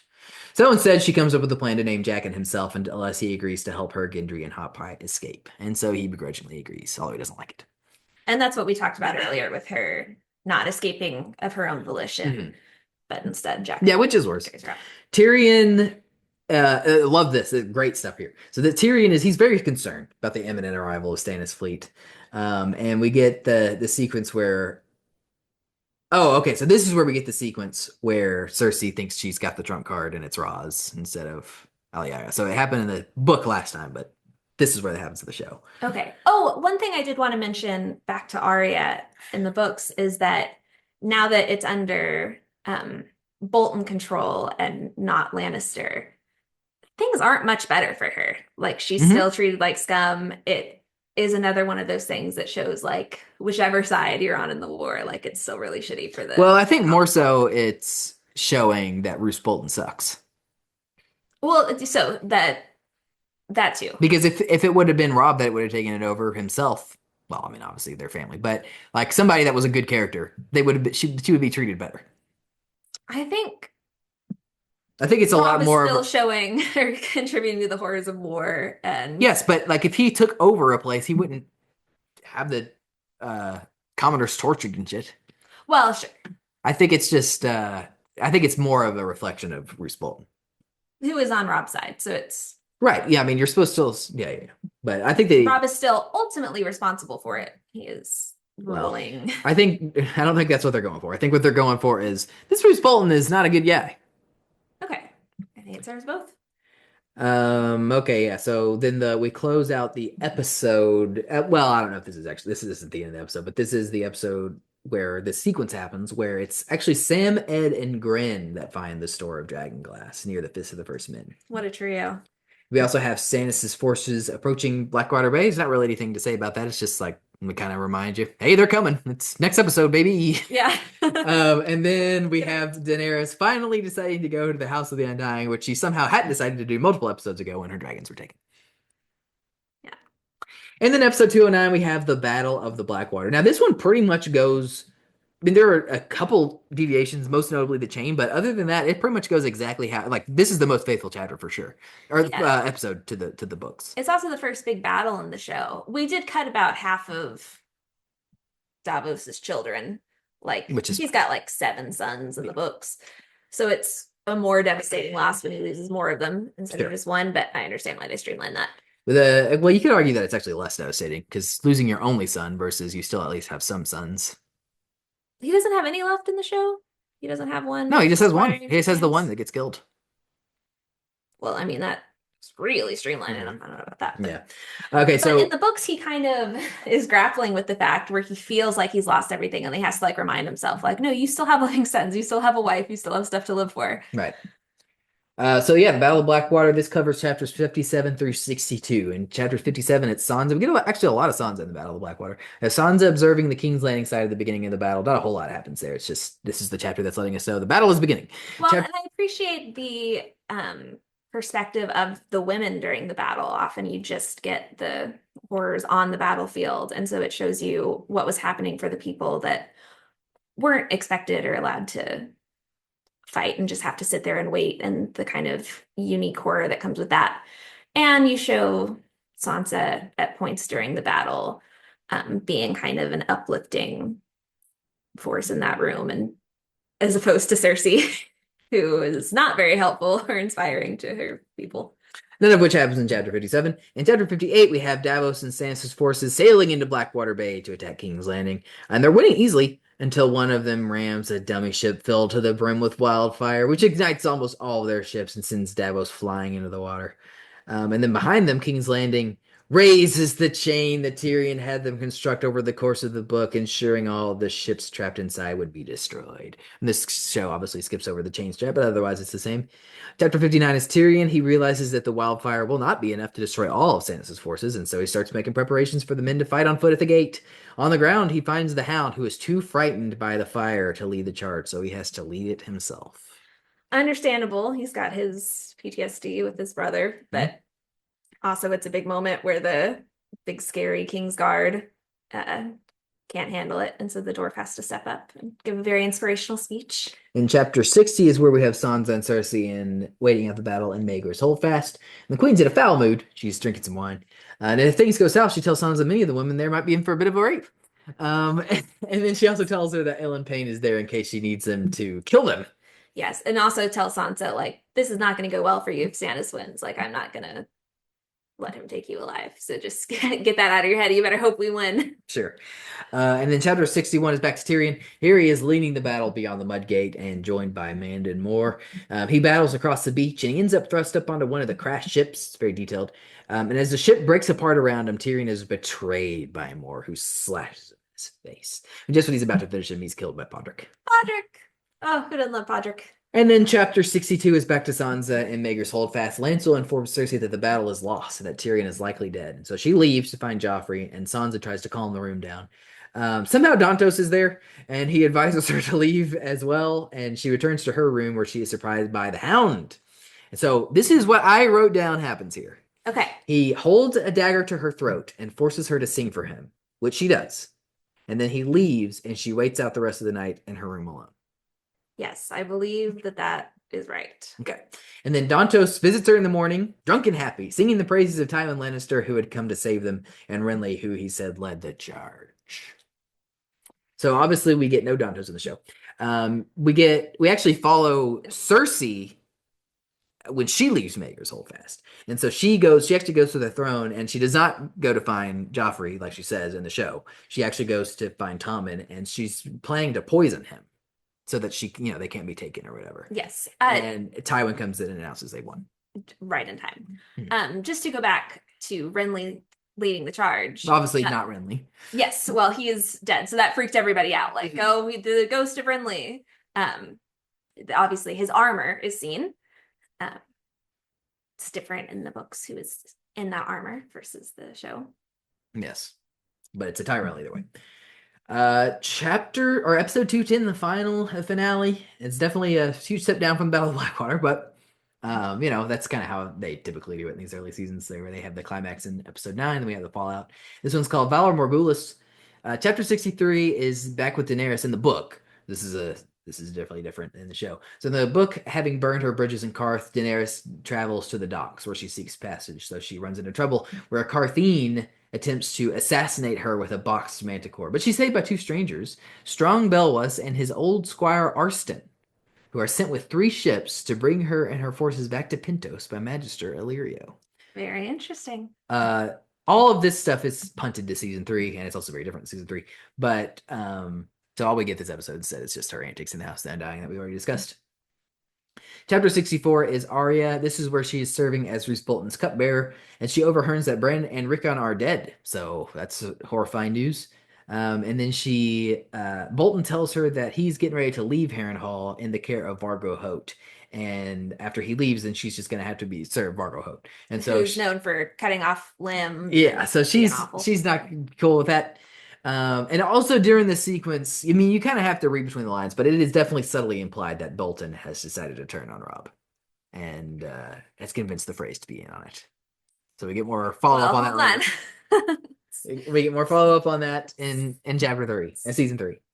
See how that plays out. That night, confronted with this news, Arya's like, well, it's time to blow this joint. And so she decides to make her escape and convinces, although she has to work at it, convinces Gendry and Hot Pie to join her. And in order to do it, she has to slit a guard's throat to get out of there. And she drags them along. She does all the work again. And Hot Pie is just horrified by her killing that guy. He's just been baking this whole time. He's been working in the kitchen. Gendry's been working as a smith, so they've gotten to do their skills. Yep. But all this is basically completely stripped from the show. Instead, Arya and company just easily walk out of there because Jaqen has killed everybody. And then Jaqen does give her a coin of Bravos and tells her, well, really, he wants her to come with him. But she's like, I can't do that. I've got other things I got to be dealing with here, like getting back to my family. And so he tells her that if she ever wants to see him again, give it to any man for Bravos and say, Valar Morghulis. But you don't know what it means. Right. Chapter 65 is Sansa. She is watching over the court as the Lannister men are honored for their valor from the Battle of the Blackwater, and the prisoners are forced to either swear fealty to Joffrey or die. And then during the festivities, the Tyrells arrive, and they swear loyalty to Joffrey as well. And thanks to their joining with the Lannisters, they are each granted a wish, with the older brothers being that Joffrey wed Marjorie. And Cersei agrees that this should be done, and Joffrey officially denounces Sansa. And she's very happy about this. But has to act like she's... Yeah, and so she meets with Dantos that night, who gives her a mysterious hairnet from a shy. Yes. Also, the Tyrells coming in were working with the Lannisters, kind of swooped in and stole all the glory from the battle, whereas Stannis would have taken the castle before they got there if Tyrion's shenanigans with Wildfire and chains hadn't worked. I would argue that it's Tywin that steals all the glory. Yeah, well, it's Tywin with the Tyrells. It's the 1-2 punch. It definitely steals it from Tyrion, no doubt. And it's Garland who wore Renly's armor. Loras wanted to, for no particular reason, but he didn't fit. Also, in the books, Loras kills 2 of the other Rainbow Guard in his anger finding Renly dead. He's very devastated by that. But in the show, instead of her meeting up with Dantos, obviously doesn't happen. She meets up with Littlefinger instead, who just kind of like approaches her. He doesn't like go out to the woods. And he's like, "You really think the Lannisters are done with you?" Chapter 66 is Theon. This is where he is just wallowing in the fact that he's absolutely screwed. Reek has not returned, and he tells the Ironborn that he has left at 17. Oh no, he tells them either decide if you're staying with me or not, and so 17 stay. So he had more before that. And is Sir Roderick outside the castle? Roderick and a host arrive and prepare to take the castle, and Theon stalls them by threatening to hang his daughter Beth, the bastard, because it's just a desperate move. And near sunset, he's like, he doesn't want to go through with it, but he's like, I guess I will if I have to. Ramsay Bolton's forces arrive. It is expressly Ramsay now. And he kills Roderick and his forces, and he knocks out Theon, and he burns Winterfell. Although they do spare the phrase, which is notable. And this is where it's like revealed that this is who was saying he was Reek. It was Ramsay the whole time. Yes. So Ramsay did have a kind of a lackey named Reek because he had some sort of disease that made him smelly all the time, no matter what he tried. But that man was killed, and he put his clothes on him and acted like pretended to be Reek. Yes, to survive, because that was in retaliation for the death of Danella. And so then this whole time he's been in disguise as Reek, because no one really knew what he looked like at or of the Ironborn at Winterfell. So it's really Ramsay that gave this idea. And this was a big reveal for Andrew. Yeah, I had no idea. I love that. It's a great sequence. That's totally gimped in the show. Yeah. We do hear who later on in the show we understand to be Ramsay coming for Theon and coming to Winterfell, like they're blowing the horn and like really annoying him in the show. He doesn't know who's out there. He just knows that there's some Northmen out there that are ready to take his ass. Yes. And instead of like all this deception with Ramsay, we just get Theon making like this impassioned speech to his men, but they don't give a fuck. They knock him out and just leave him there. And that's it. That's where we leave Theon this season. Yeah. Chapter 67 is Tyrion. Tyrion is languishing in bed. He's dreaming. He's suffering from his heavy wounds.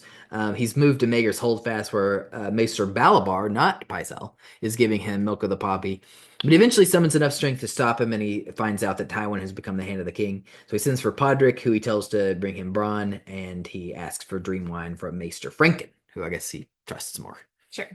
And so in the show, instead of this, he is like licking his wounds, but he's visited by Podrick and Shay and Varys all together. And, he kind of has this touching thing with Shay where she doesn't care that he's all hideous. And then... Now, he's not as disfigured in the show as he was in the books. He keeps his nose. Yeah. And then Varys is like, yeah, people may not talk about it, but we definitely all owe you for your efforts there. Chapter 68 is Jon. This is where it's down to just Jon and Corran at this point. Like they had the guy that stayed behind with the bow. I guess I didn't write it down, but there's another guy that did not die necessarily, although we know later on that he's dead. But he was like his horse goes down or something, and he's like, well, you're not gonna be able to keep up with this, so just go back to the Fist and let him know what's going on. And he kind of knows it's suicide, but And I think they're still trying to lose this hawk or this eagle. well, they know that the wildlings are coming for him, so they're just like trying to get away. Yeah, like there was some path they took where they were like, Yes, maybe we'll lose him They here. pass and they through this. didn't. They pass through this hidden pass through the mountains in an effort to escape them, but they're discovered all the same by a small group that's led by Rattleshirt and also includes Egret. And Corin tells John to yield to him, which he does, but in order to prove his loyalty, he must kill Corin, and so they have a big fight, and he kills him. Yep. One other scene that's gimped in the show because they just like John just is already imprisoned by them, and then like he sees that Corin's with him, and we don't care about Corin as anywhere near as much in the show either because he hasn't been built up through all these chapters. Yes, but he does kill him and proves his loyalty all the same. And then the final chapter of the book is Bran. We get Bran, Rickon, Jojen, Mira, Hodor, and Osha. They've been hiding in Winterfell's crypts this entire time. Bran awakens from a 3-day-long summer dream where he discovers Winterfell is burned. It's surrounded by death. So we didn't actually see that happen in the book. But we now know that Ramsay and his crew like burned the place. And the party decided to go above ground for some food. And they find the castle deserted, except for the still dying Maester Lewin. Oh. So in the show, we see him get stabbed by one of Theon's guys. Yes. But we do not see that in the book. And I guess, in the book, we could assume it was Ramsay's forces that did it. Lewin also helped raise Theon. It's just, Yeah. We love Maester Lewin. So he tells them to split. This is a difference. He tells them to split up Rickon and Bran so that they have the best chance of at least one of them surviving. So Osha takes Rickon, and then Bran, Jojen, Mira, and Hodor travel north. So all this is pretty much the same in the show, except for the party does stay together at this point. Other scenes in the final episode of the show, we have Varys meeting with Roz and converting her to be on his side as a spy on Littlefinger. So that's a good little win for him. I guess it's the closest thing we've come so far to having a significant sequence with Roz in it. And it's a consequence of his Littlefinger's cruelty. brutality. Yeah. Jaime and Brienne take out some Northmen, which doesn't happen yet in the books, but it's pretty cool. Catelyn warns Robb that Walder Frey is not like to forgive this infraction of choosing Talisa over his daughters. Yep, and he's got a lot of Robb's men. Yeah. We have Stannis licking his wounds after his defeat. But he's convinced by Melisandre that he is still the prince who was promised, and she shows him a fire vision. Oh, good. And then we have Sam, who sees a host of whites led by a White Walker, or maybe even multiple White Walkers, I don't remember for sure, who are approaching the Fist of the First Men, and he runs for it. Smart man. Yeah, it's a good call on his part. And that's like the end. That's the end of that's the final sequence of the episode. It's like the cliffhanger with the Night's Watch coming up. Like we skimmed over the downfall of Zahara, didn't we? Oh yeah, I guess you're right. Well, it's not the final sequence, but yes, at some point Daenerys locks him, and it's like revealed that the White, which I forgot, Doria, yes, she had like turned on her in some way.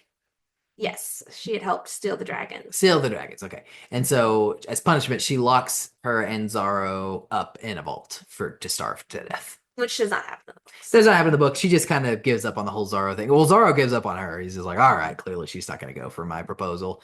And Doria just dies out in the desert. So it's just totally different. Well, and it's revealed in the show that vault that Zaro had claimed all of his riches were in had nothing in it. Was empty. Yeah, it was full of it. So that was kind of fun. But I guess. So no, it's terrible. Well, it's kind of a perception is reality thing. All right, sure. Okay, but now I want to rank my top moments from the show. And if you'll recall, last time we did season 1, I had like 22 or 23 episodes or moments that I ranked. For season 2, I have ranked 8. Wow. 8 sequences that I thought were noteworthy. And just like in the grand scheme of all of Game of Thrones, that I was like, this is stuff that's like top 100 moment worthy contenders. Well, I'm interested to hear them. Okay, number 8 is Tyrion's trust test, which is from episode 3. So obviously we've talked about this already, but his gambit of telling each of the other 3 members of the small council a different story about who he plans to wed or sell it to in order to gauge their trust. Yes. I think the one that I could debated really having this as a moment, but it is pretty entertaining. The one that the conversation he has with Varys, obviously, like we talked about, is the funniest. I like how it's edited, like how one Yeah. segues into the next. Yeah. 7, I have the Baratheon face-off. It's the face-off between Renly and Stannis. They threaten each other from across the field while Catelyn urges them to make peace. Doesn't have a peach like the book one. Very good. Not as good as the book one, but I do like it. 6, I have Yoren's Swan Song, which is an extended end to his character at the hands of Amory Lorch, in which he speaks with Arya shortly before they're attacked about, kind of talks about why he joined the Night's Watch, and he gives her the inspiration to start her nightly list, which she starts shortly after this. And then perhaps uncoincidentally, his death also, in addition to giving her the idea of the list, corresponds with her save of Jack and Hagar, which further sets her character's path in motion. Good observation. Number 5, I have The Lion and the Wolf. Very high praise, but man, I really love that scene. So this is a show exclusive scene in episode 1 where Rob visits Jaime in his cell and basically just lets him know that he knows the truth about Joffrey and his sons, and that Jaime threw Bran from the tower, and that he's just going to keep kicking his daddy's ass and using Grey Wind to threaten him with a ripped throat. It's basically Rob at his most badass. Sure. For a second, I thought you meant Ned versus Jaime in season 1. Isn't that what that episode's called? Oh, it might be. Yeah, I didn't even think about that, but yeah, that probably might be what it's called. 4, I have pre-battle humor. This is from episode 8. This is a great little scene where it's Tyrion, Varys, and Joffrey monitoring men preparing for the siege at King's Landing. And Joffrey at this point has no fear whatsoever that there's a battle coming. He says he's going to give Stannis a red smile, which is amusing to Tyrion and Varys. Yeah. And then it's also where Varys tells Tyrion of the fertility goddess in the Summer Isles with 16 teats. And Tyrion says we should sail there immediately. We quote that all the time. I think it's the best scene that Tyrion has in King's Landing. It's because it's a combination of the Joffrey thing and this with Varys. And they try to make it a little bit more serious at the end, where Varys is like kind of telling him about how Daenerys is making moves across the ocean, and he's like, well, I don't have time to worry about that right now. Are you saying his best scene this season or any season? This season. Yeah, Okay. not any season. I was going to say it would be a controversial take.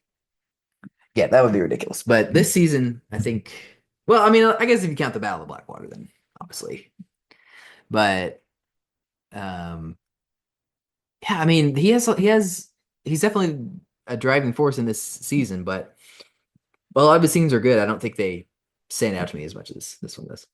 Sure. 3. His dialogue is at a height in these earlier seasons that it never quite reaches again. Yeah, after season 4. 3 is Jaime's escape, which is from episode 7. Arguably, I think you could say this for his character for the whole series. This might be his most spiteful move, where he gains the trust of this fellow prisoner who is a family member, Alton Lannister, who he tells him that he squired for him and he clearly idolizes him, and then Jaime uses that and then just brutally kills him. And then the Karstark guard comes to investigate, and he kills him too, and he escapes his imprisonment. But I think what kind of makes it almost hit home harder for me is he gains absolutely nothing by doing this. He kills those two guys for absolutely no reason, because as soon 5 minutes pass in the show and he's already back in chains, and he's almost killed for what he did, even until Catelyn intervenes, because if Catelyn wasn't there, then Karstark would have killed him right there. And I think there's some parallels in that scene because they really slow it down and build it up for minutes before he actually turns on him. And I think there's some parallels there to that Breaking Bad scene in season 1 with the broken plate, where the writers kind of do a really good job of just trying to humanize this minor character, who, as far as the main character in the scene is concerned, is really just there to die to further his own goals. But they really take the time to humanize that guy, and it's really powerful. And he almost in a way, like absolves Jamie, as he's like, I'll do anything to help. Yeah, Like, yeah, okay, I need you to die. Obviously, he wouldn't have consented to that, but he doesn't get the chance to yeah. say so. Okay, number 2 from episode 8. I have Rob's mistake, which is Mm. another show exclusive scene in which Rob finally gives into his love for Talisa. And he makes the biggest mistake of his life after she tells him the story of why she decided to become a healer. And it's a great scene, particularly in hindsight because you know how tragic it is. But at the same time, you can't help but feel happy for them in that moment. It's a melancholic feeling that is really. I think the music in this scene does a really good job. That Ramin Djawadi, excellent score writing. But also I just think that the story that she tells is really interesting, where it was this slave that was like marked on his face, that saved her brother and like pushed her out of the way in order to do it.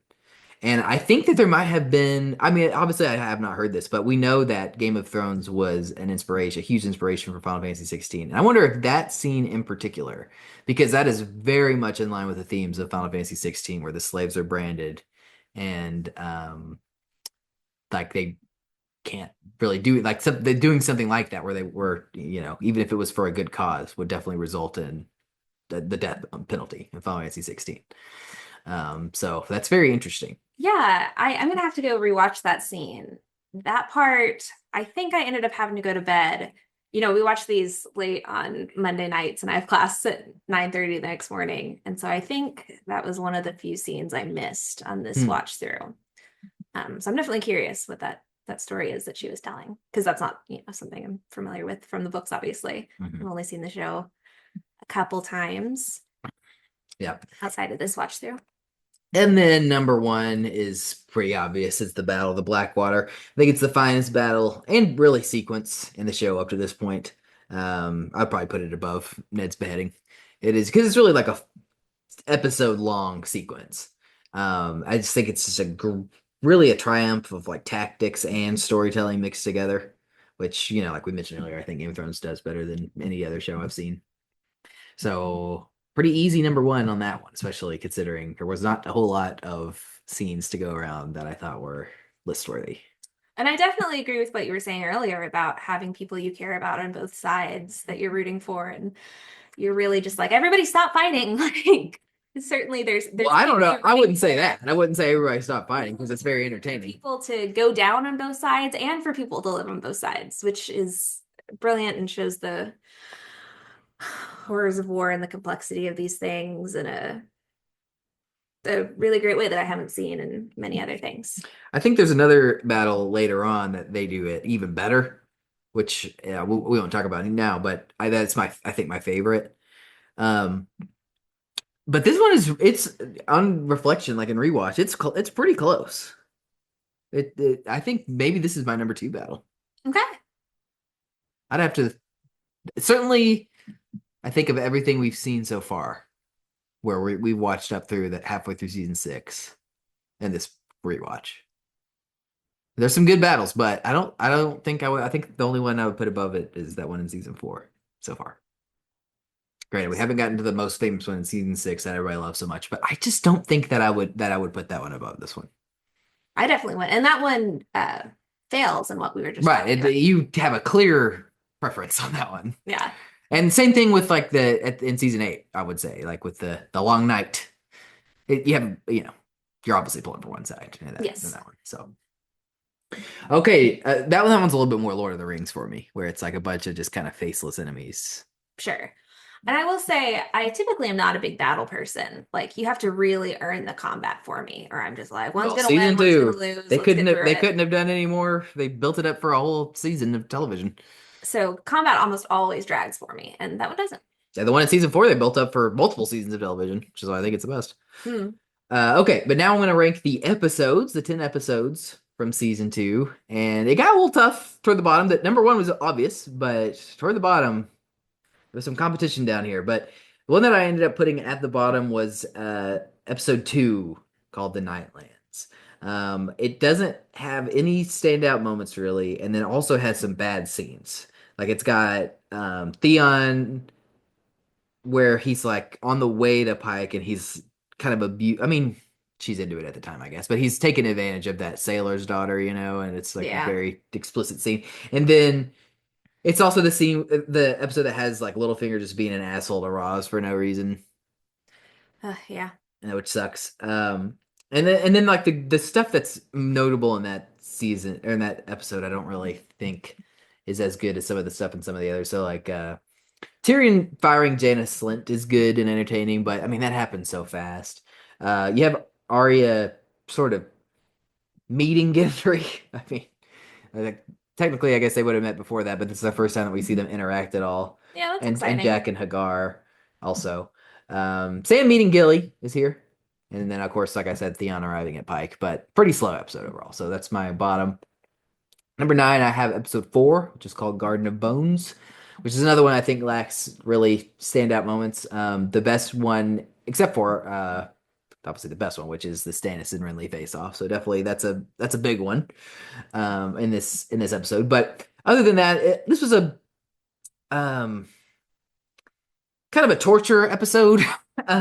We had some torture at Harrenhal going on. This is kind of peak torture there. We had also the one where Meryn Trant is beating up Sansa, so kind of also some torture, and also where Joffrey's torturing the horse. So lots of torture this episode. Against media, like including that, like it's a thing that happens in reality, but don't overdo it's it. and all packed into this one episode too. It would definitely be at the bottom for me, but because it's the Stannis and Renly scene that kind of is elevating it enough to where I put it above episode 2 that we just talked about. And there's also Tyrion blackmailing Lancel, which I don't know if that's quite as entertaining as him firing Jaina Slint, but it's something. And then it's also the episode where Robb meets Talisa. So that's something. And it's also when the Red Woman gives birth to the Shadow Demon, which is a good kind of closer. It's not as good as in the book, but one thing I didn't mention, there is one more character that I view not as the character there in the show, but as a character something else, and that is Lancel. Really? It was in House of Anubis, which I watched on Teen Nick and was very into as a kid. See. And I don't know that he was the best actor on that. So that takes me out of it a little bit. And he's kind of a hard character to take seriously anyway, like he's supposed to be until you do. Sure. Okay, number 8 on my list for this is actually episode 10, the finale, which is obviously a huge come down after the Battle of the Blackwater, but I suppose that is to be expected. Another episode with not a lot of standout scenes. It's really just a lot of fallout from the battle with like the Lannisters and the Tyrells and Stannis. We have Daenerys in the House of the Undying. I don't care for that. We do have Theon's kind of his final failure in Winterfell, I guess, which is him like trying to rally his troops and getting knocked out. Which I don't know, that's okay, but it definitely isn't as good as it was in the book. So that also doesn't do a whole lot for me. And then Arya gets the coin from Jaqen. It's a significant scene, but not like an exciting one. And Jon kills Corran, which is fine, but not as well done as it was in the book. So there's not a whole lot going on with, I mean, like it's important stuff, just nothing super exciting in this episode. But there's also nothing like really bad pulling it down, no torture or anything. Sure. So I put it here at number 8. Number 9, I have episode 6, which is called The Old Gods and the New. This one has Theon taking Winterfell for the first time, and then Jon, he kind of has that extended run-in with Ygritte, so a lot of him wandering around in the snow with her. Arya's being Tywin's cupbearer at this point and having Jaqen kill guys, so that's probably maybe the most entertaining thing happening in this episode. This is also when we have the Riot of King's Landing, though, which is not super entertaining, but significant. We didn't even mention that the High Septon gets killed. I mentioned it earlier. You did? Okay. Mm-hmm. I think I had to point that out when we were rewatching the show. You were like, well, you wanted to make sure that Brandon knew who he was. Daenerys, just wasting time in Karth. This is one where she gets her dragon stolen at the end, but whatever. And then Robb flirting with Talisa and getting pissed when he finds out about Theon. But this pretty dull episode overall. Like these bottom ones. They're some of the worst episodes in Game of Thrones, I think. Well, Number 6, I have episode 5, which is called The Ghost of Harrenhal. Another one without a lot of standout scenes, but it, like I said, it kind of, these higher ones in kind of the middle of this list also don't really have any of the negatives, the pitfalls, I guess, of some of the early or other ones on the list. This is the one where we have Renly's assassination and the immediate fallout of that. As significant of an event as it is, I don't really think of that as this really great standout scene in the show. Okay. It's a standout scene in the sense that something significant has happened, but we think about like the great scenes of Game of Thrones. I don't really think of Renly getting killed by the ghost. And then we have Tyrion discovers that King's Landing has the store of Wildfire, so kind of building toward Battle of the Blackwater with that, and perhaps other things. But it's not like a super exciting scene in the moment. Arya being Tywin's cupbearer again, that's all fine. This is where she gets Jaqen to kill her first guy, which is the Tickler, so definitely the lamest of the ones that he kills. And that's who the episode title is in reference to, which I love that chapter that she thinks of herself as the ghost of Harrenhal. Sure. And then we have the Night's Watch arriving at the Fist of the First Men, and Daenerys doing a lot of boring shit in cards. I mean, I don't know what to tell you about her. So yeah, again, like I'd say that there's a pretty big divergence. Not, and there's still a little bit of a gradient even after this, but the bottom half of these episodes versus the top half.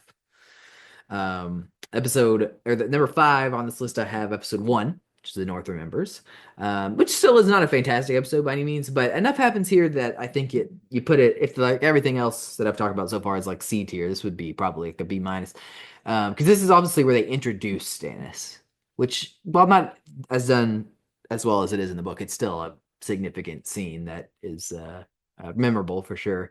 And then also it has Tyrion just arriving in King's Landing, and it's also got just Rob being a badass. Like this is where it has the episode that has the scene where he threatens Jaime with the wolf that I like a lot. Anything with the dire wolves is right. Good for me. Absolutely. Except for, of course, Pointless Wolf Dreams with Bran, which we do get some of that in this episode, and Daenerys wandering in the desert. Well. As she is wont to do. Number 4 on this list, I have episode 3, which is What is Dead May Never Die. Still not a lot of exciting things in this episode, but it does give us Tyrion's trust exercise in the small council, so definitely a high point for him in A King's Landing. It does give us the debut of Brienne of Tarth, so that's exciting. And then it has the good, I mean, obviously it has like the Theon stuff, which I didn't even write down here, but this is where Theon like makes his decision that he's going to go through with some bad choices with his family. But then also, so that's significant too, but then also the great scene with Yoren and Arya at the end, and then he dies. It's all in this episode. So definitely the best episode so far on this list, I think pretty clearly. Number 3, which is episode 7, is A Man Without Honor, which I think is the highest point of season 2 up to this point until the Battle of Blackwater, which maybe isn't saying a whole lot. But the centerpiece of this episode is that is what we just talked about with Jaime's betrayal of his fellow prisoner and family member Alton Lannister, and then just brutally kills him. And that's obviously that's who the episode is named after, Man Without Honor. Sure. But it also furthers Arya's saga with Tywin as the cupbearer. You see how like a lot of these plot lines, even though they're good ones, like the Arya with Tywin cupbearer thing is a good plot line, but you can see how it like drags for multiple like they really drag it on, in this season. Well, it develops their relationship. Well, I don't know. It's pretty one note the entire time, I would say. You don't think he gains respect for her, and I think he starts to realize that she's more noble? Well, no, because I think that he already respected her more than like before he even makes her his cupbearer. He's like he's got like this one of his stupid Lannister guys that is like threatening her and says something about her being a boy, and he says, "This one's a girl. Why are you traveling? Why are you dressed as a boy?" And she says, "It's smarter to travel." And he goes, "Smart." And then like pretty early on, like in the first or second scene where she's his cupbearer, he's just like dressing down this guy. I think it might be Amory Lorch being an idiot. And then because he's like sent the letter to the wrong place and sends it to like the enemy of like their plans, and he's just so pissed off at it. And he's like, "Girl, bring me the book." And then like he's about to describe which one it is, and she's already bringing it over because he said the title. Oh, she can read. Yeah. And he's like, "My cupbearer can read better than you." I do think that the showrunners are big Tywin stans, and so this was kind of an excuse to Have more get of more them. of him. Yeah, good call. This is also where Jon Snow gets captured by the wildlings, which is hard to believe considering it's episode 7, and nothing really happens with him after that until season 3, I would say. Like, maybe he kills Corin at the end, but boy, it's a long time for him to be just not doing a whole lot up there. Yeah. We have Theon's killing of Brandon Rickon, Yeah. quote unquote, and more boring shit in Garth. So there you go. Number 2 is episode 8. The Prince of Winterfell. So pretty clear ramp up then of the last 3, which makes sense because that's kind of how it was designed. Like the whole season is really a ramp up to the Battle of Blackwater. So number 3, I have episode 7. Number 2, I have episode 8. And obviously number 1, I'm going to have episode 9. But episode 8 is the Prince of Winterfell. We get that. Well, we get the big payoff with Rob and Talisa where he really goes through with it. And, consummates their love, if you will. Yes. And so that's significant, and I really love that scene. And then I would say the best writing of Tyrion's time as Hand of the King is in this one. This is obviously like what we talked about with that scene I love so much where they're getting ready for the siege and kind of have some humor with Joffrey and Varys. And then also we have Theon, who's like really kind of having to come to terms with his decision making. It's the one where his sister comes. I keep wanting to call her Asha because that's what she is in the book, but Yara comes and then kind of hangs him out to dry. And so like he thinks the cavalry has arrived, and in fact he's screwed. Yeah. So I think that's kind of like a high point of his time up there. And then there's not a whole lot else with Jon. Like this is where he reveals he finds out that Court Halfhand is also in captivity, but not super exciting. But another thing that is great about this episode is it keeps the Karth bullshit to a minimum, which is a definite plus. I think there's only like one scene up there. Wow. Where like at the end she decides she's going to go to the House of Undying, which she doesn't even do in my number 1 episode, which she's not in at all, which is episode 9 with the Blackwater. Easily the finest. I would say, even though this season has a lot of low points, I do think this is the best episode so far. Like better than anything in season 1. Okay. The Battle of Blackwater, like I said, is triumphs of tactics and storytelling, which Game of Thrones does very well.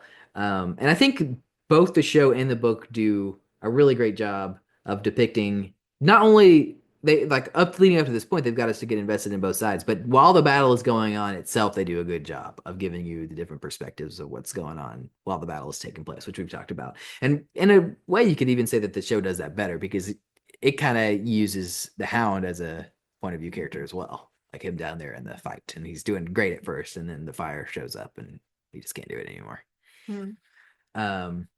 So they do a great job, and it's just a season long build, but then an episode long sequence that's just killer the whole way through. It's fantastic. And for the books, it is an example of the strength of having multiple POV characters, like that style of storytelling. You wouldn't be able to have perspectives on both sides of the battle Definitely without that. Yeah. It's just another point in that style of writing's favor. It's my favorite type of thing to read. Yeah. So now I do have 9 chapters from the book that I thought stood out and that I ranked. Number 9 is what I called The Last Stand. This is the final Jon chapter where he finally gets captured by the wildlings, which happens earlier in the show, obviously. But I think I like this version a lot better. Kind of gives him and the half hand like a last stand feel, where they're kind of hunkered down in that sort of passage. Yes. And trying to get away from them, but they end up realizing that they're cornered, and then they end up having to kill each other, which is a lot more dramatic in the book that we talked about because Corin is just a much more fleshed out and better character in the book. You've seen them bond. Yeah. So I really like that a lot.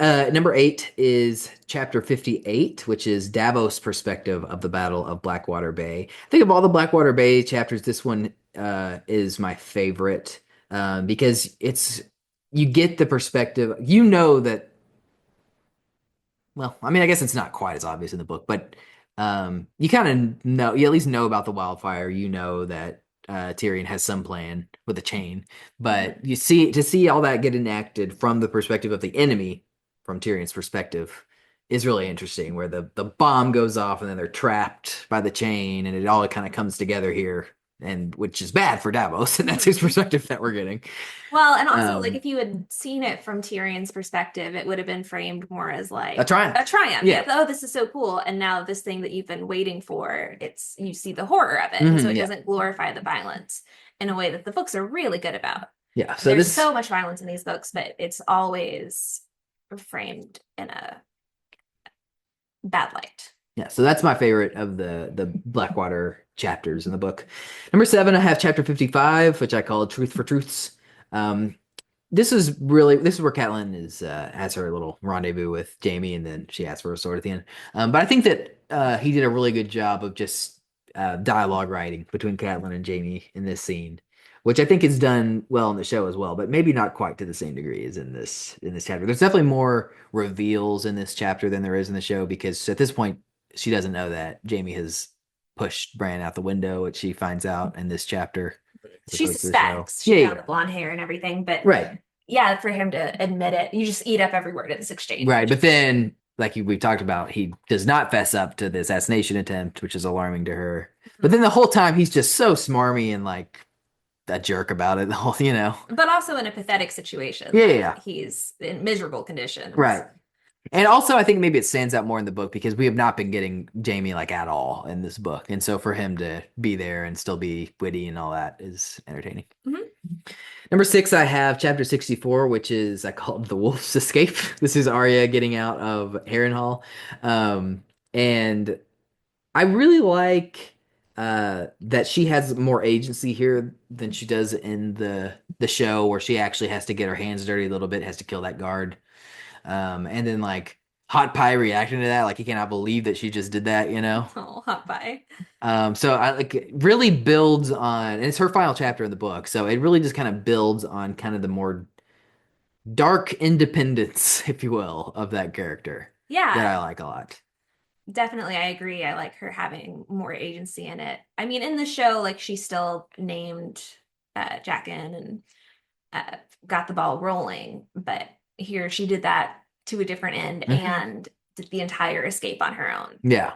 It just makes her a stronger character. Yeah. And then number 5 also is an Arya chapter, actually, which is what I call the third name. So this is where she names Jaqen H'ghar and gets him to kill the guards at Harrenhal, only for it to not really work out. And because, Roose Bolton shows up and then she's forced to be his cupbearer, and then she's still stuck there. Not to even have Jaqen anymore. Which, I mean, she could have, in theory, told him, like, this is one of her brother's bannermen.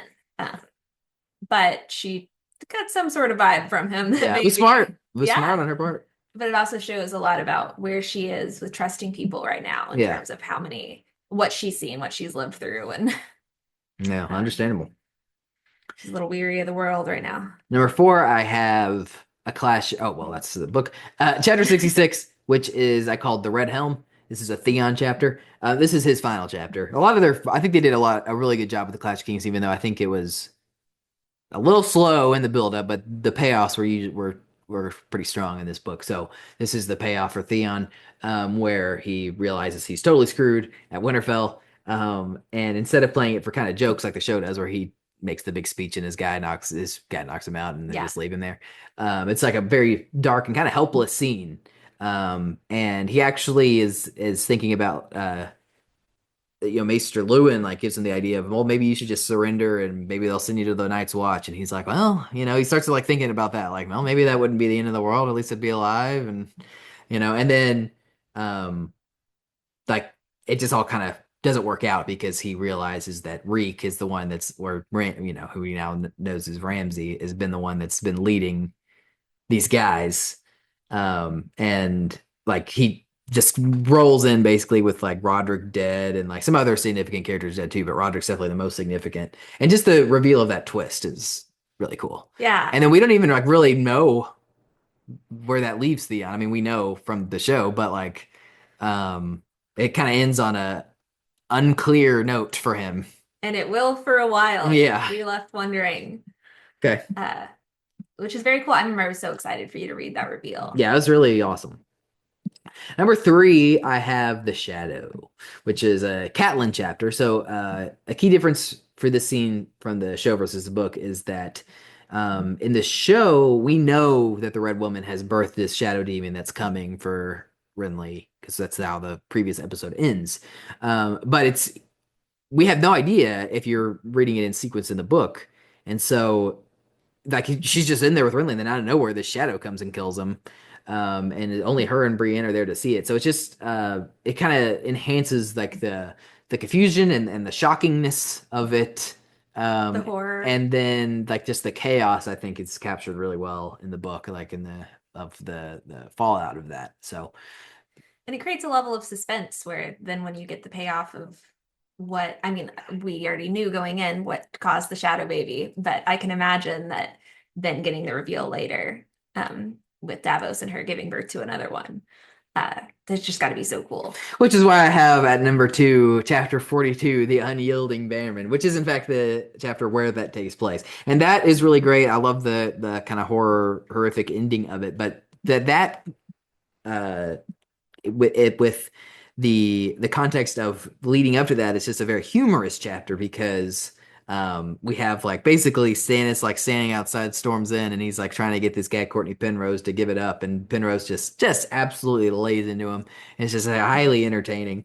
And then like Davos is just sitting there like, man, I don't know what we're gonna do about this. This is a problem. And then Stannis like kind of takes a minute. He's like very like low key about it too. He's like, here's what we're gonna do. You're gonna boat her in at undercover at night, and we're gonna take care of it. And Davos is just like, he's not really sure what that means, And then like, he does it and he figures out what that means. And he's also like, this is what you chop my fingers off for. Right, like yeah. smuggling, you want me to smuggle?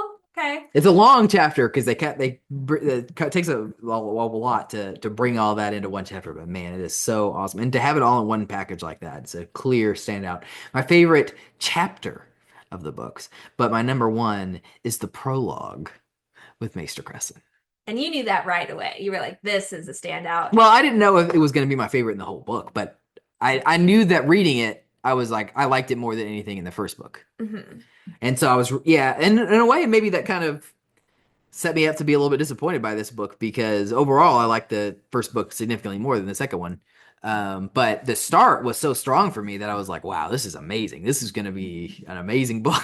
I think it did. I think it hurt it for you. Yeah, I just loved it so much. I already love Stannis and the Red Woman and all that, just that whole storyline. And so to have it come at it from a perspective that I was not expecting, I had obviously had no idea who the prologue was going to be. I knew it was going to be not a main character, but to have that perspective of these characters that I'm already really like a lot from the show, and like you said, they do a good job of giving this guy's perspective, who's known Stannis for a long time, longer than any of the other characters that we know, is really interesting. And then like just the desperation that he has, where he's like, even if he goes down, he'll at least take that woman with him. Mm-hmm. And then that doesn't even work. It's like really awesome. Tragic. Now, explain to me what you really love about the Red Woman. Oh, well, mostly I love Stannis. And so she's just kind of like a package deal with him. But I really like his kind of grappling with her stuff. Like he clearly believes that she has some power, and so even if he has reservations about some of her ideas, which he definitely does, especially later on, have some reservations about them, ultimately he's like trying to do what he thinks he has to do to be successful. Like I don't think he has faith in himself or his forces, I guess, that they could be successful without this woman. So it's a desperate move to even bring her in. And so for him to grapple with that, while also, because, he has a reputation and everybody tells us, like Davos tells us, and Maester Crescent tells us that he's an honorable guy.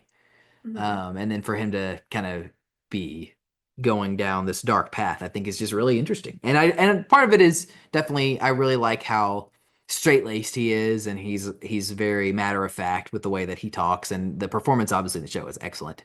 But even in the book, I think that really comes through. So and with the Red Woman, I just think that she is a very oddly intimidating character. Like part of it is the way they roll her out. Like with Maester Crescent, she's extremely intimidating in that scene, or any scene that she's in that prologue. But it kind of carries forward with Davos too, where he clearly has some issues with her, and he's not too sure about this direction, but he can't really get Stannis had changed his mind about it. And she's just involved in a lot of really memorable scenes in the show. Like, obviously, I don't want to spoil what they are beyond this, but already, my favorite two favorite sequences involve her in this book. And so I just think that when she shows up, it's a harbinger that something interesting is going to happen, usually. Yeah. And the actress is also very attractive. Sure, I suppose. I will say it's an interesting juxtaposition with her and Stannis, because Stannis is not a religious man.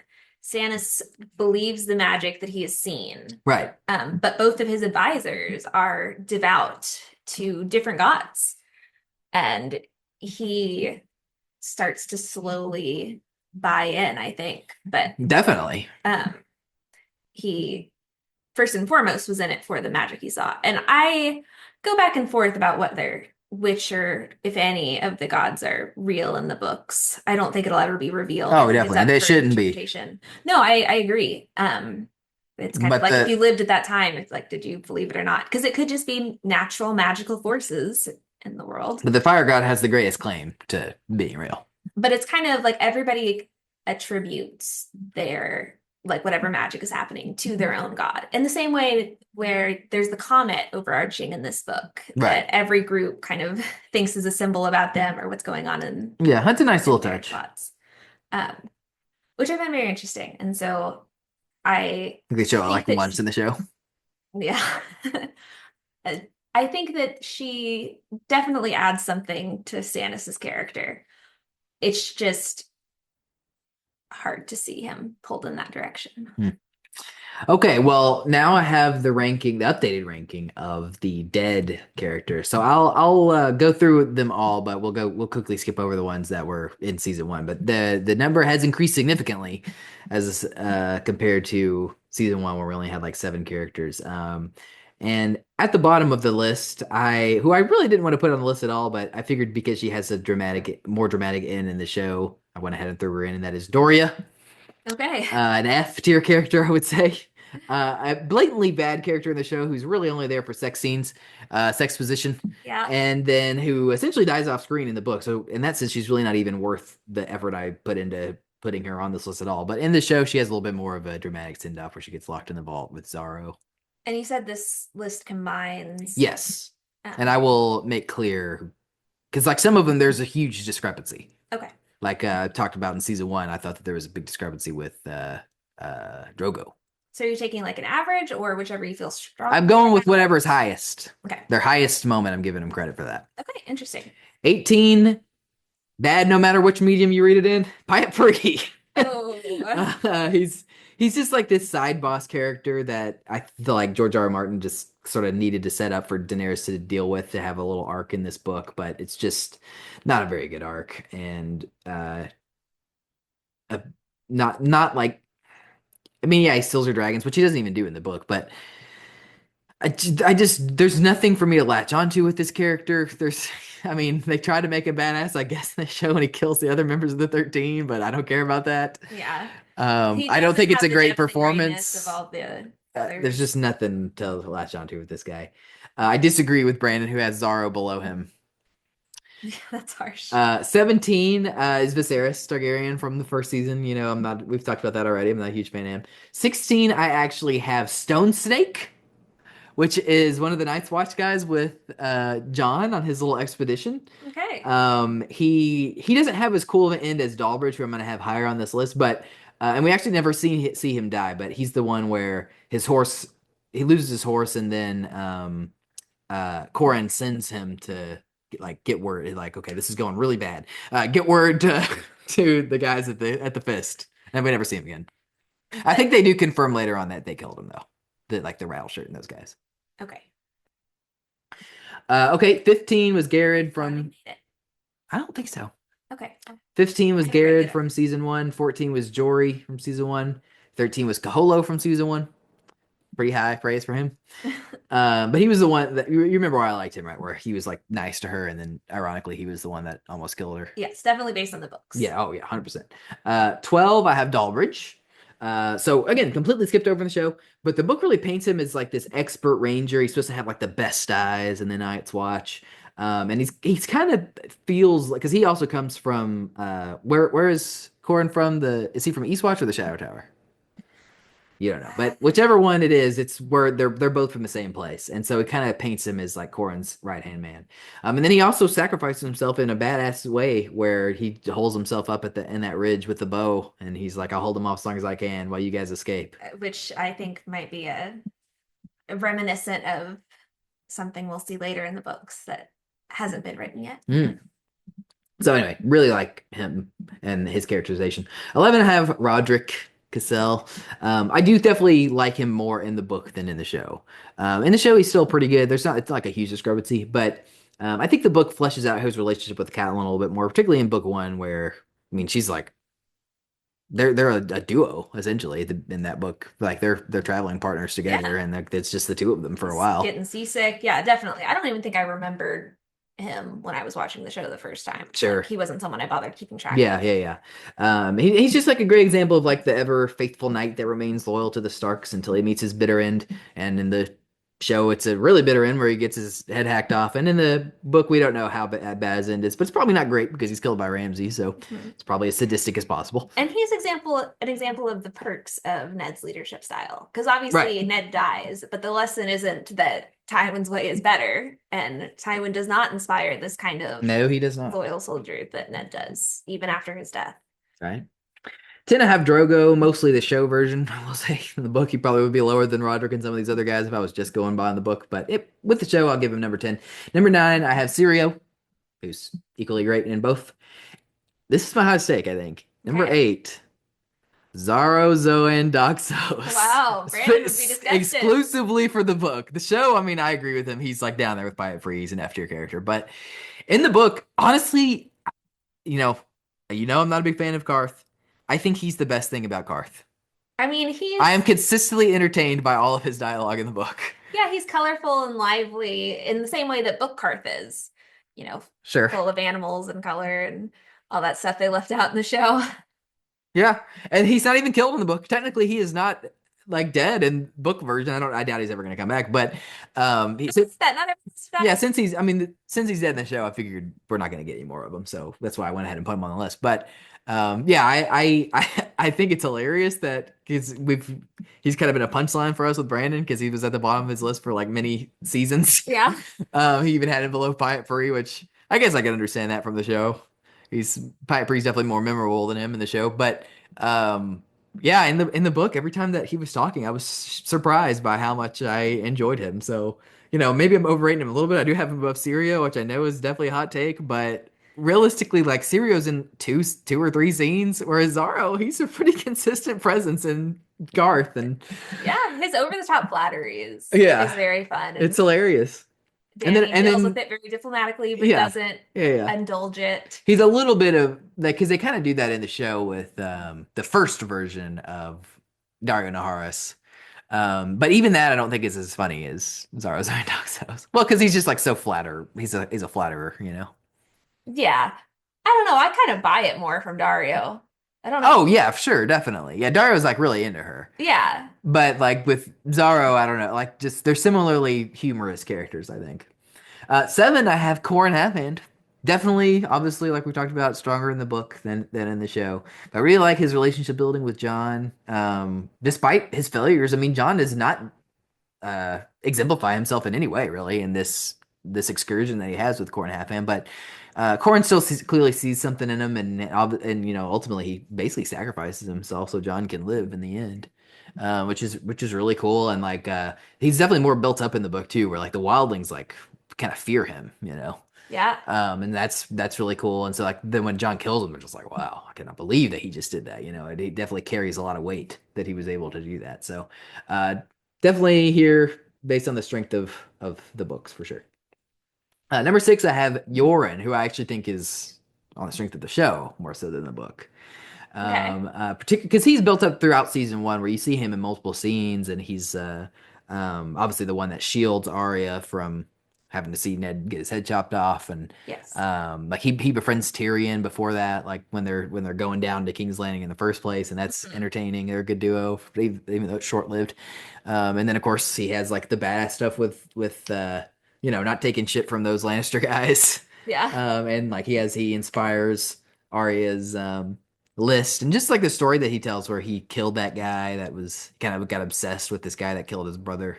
It's just awesome. It's a really great character in the show. A rare occasion, I would say, of I mean, maybe not like super rare, but definitely an example of the show having a stronger character than the book.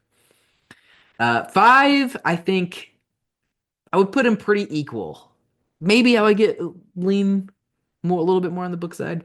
Number five, I have Renly. Okay. Obviously a solid character. Clearly one of the better, if not best, options to rule the Seven Kingdoms. Certainly the best of the Five Kings, unless, I mean, I guess I like Rob more, but he wasn't ever going to be on the Iron Throne anyway. So it kind of makes his end, considering he's the one that dies first, the most tragic. Yeah. But with the show, I remember watching it the first time, like I really didn't even think of him as being that important.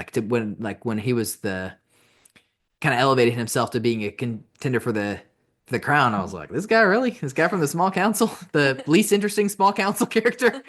But in the book they definitely he has a little bit more dialogue, and he's a little bit more entertaining, and it is cool that he has respect for Brienne of Tarth, even though she's a woman, and has no problem putting him in the King's Guard. I also like that it's a little more subtle, his gayness in the book versus the show, where I like that. I like that he's a gay character. I think it's just more artfully done in the show, whether he has plausible deniability instead of just shoving it in our faces. That does not accept it, and so it's a little bit more realistic in how I mean, obviously he has money and privilege, so he wouldn't have to hide it as much as, let's say, a commoner in the castle. But yeah, still, I think that the intrigue around it of it being there's like that's a good way to put it, is there's intrigue about it. Like you don't know for sure, but it's like, wow, it seems like that's kind of the way it's going. But of course the showrunners couldn't help themselves. They've had gay sexes, every kind of sex that they can,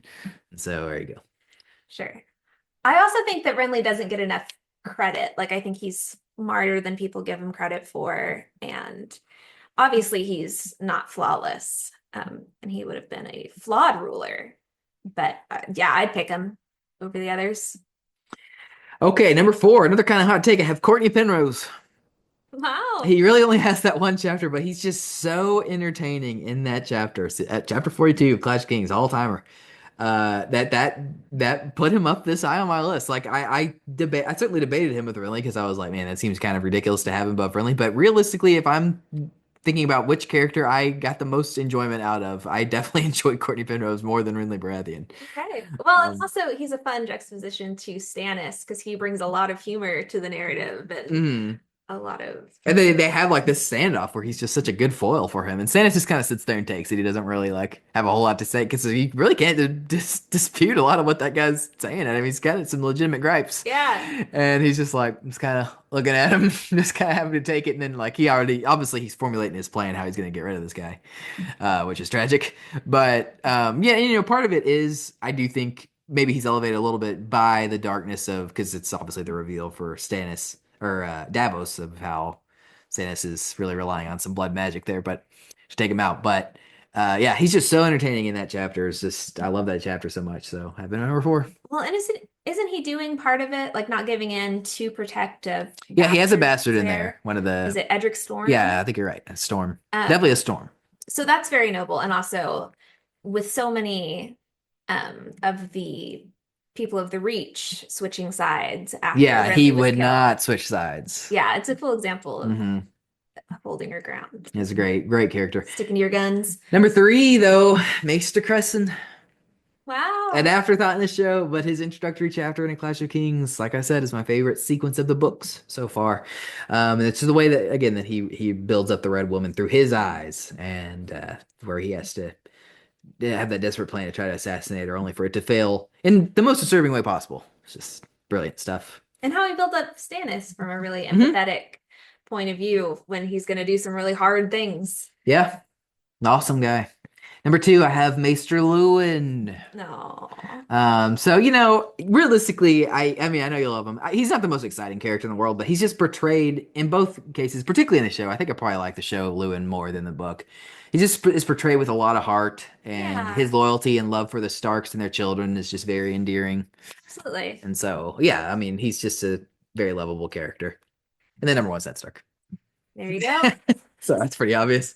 So I think all that's left then, which I think this is one of your favorite lists that I do, is ranking the POVs for this book. Yes. I have a rough POV ranking, but I haven't split it up by book. Right, and so I hadn't as either. we- So I revisited it for this book specifically because my main POV ranking is for the series as a whole.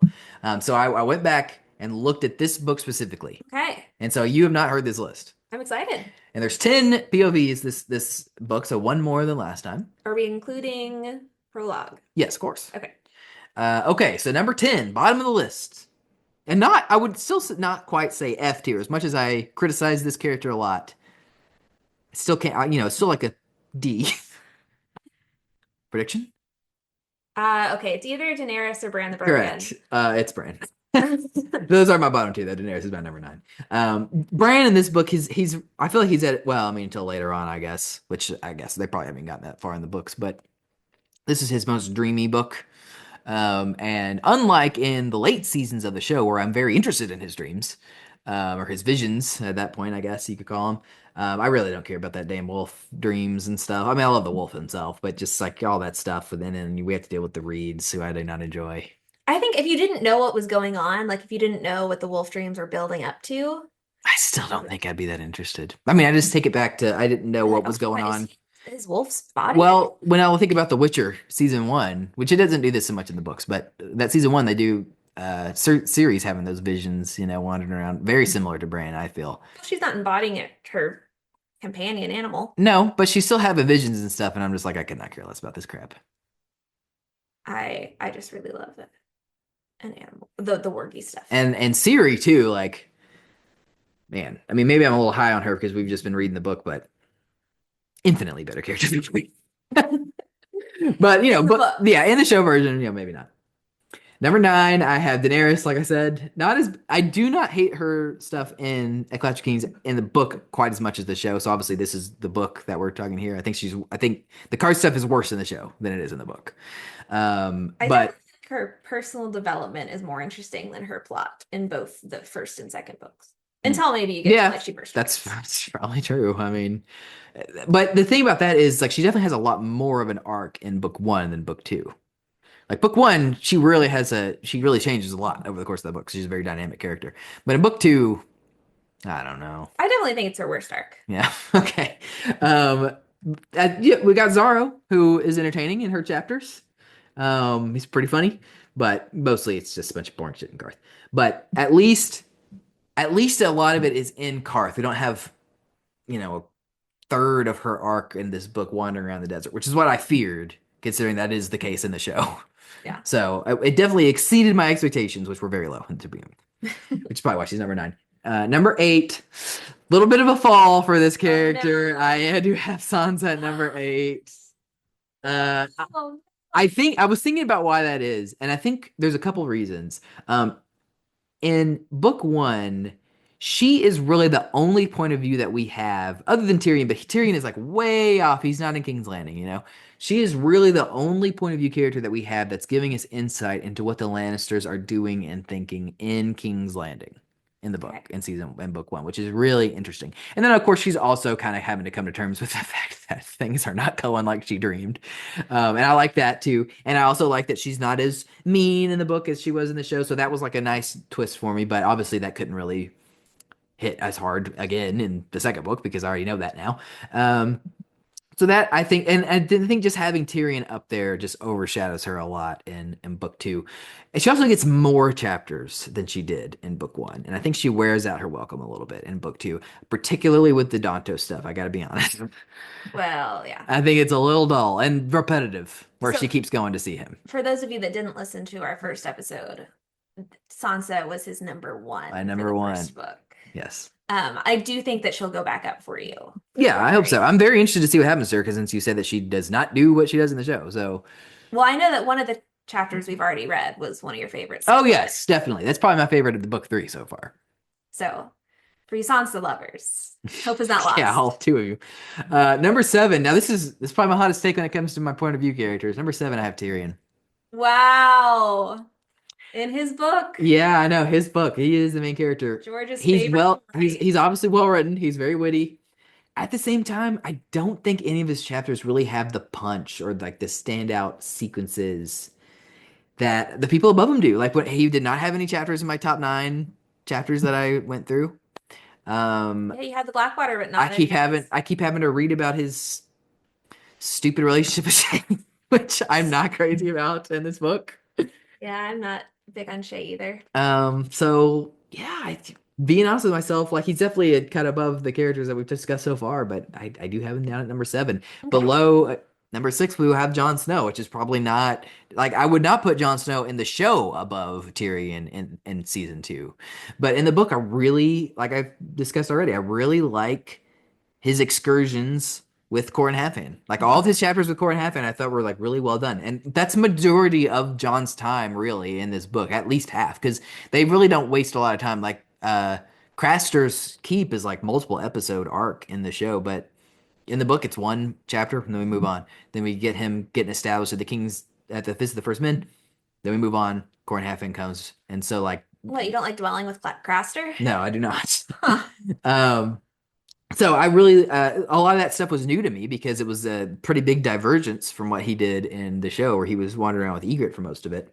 And so I just all that development of those 4 Night's Watch guys and Corin Halfhand in particular, I really got a kick out of that. So number 6 on this list. Okay. 5, I have Theon.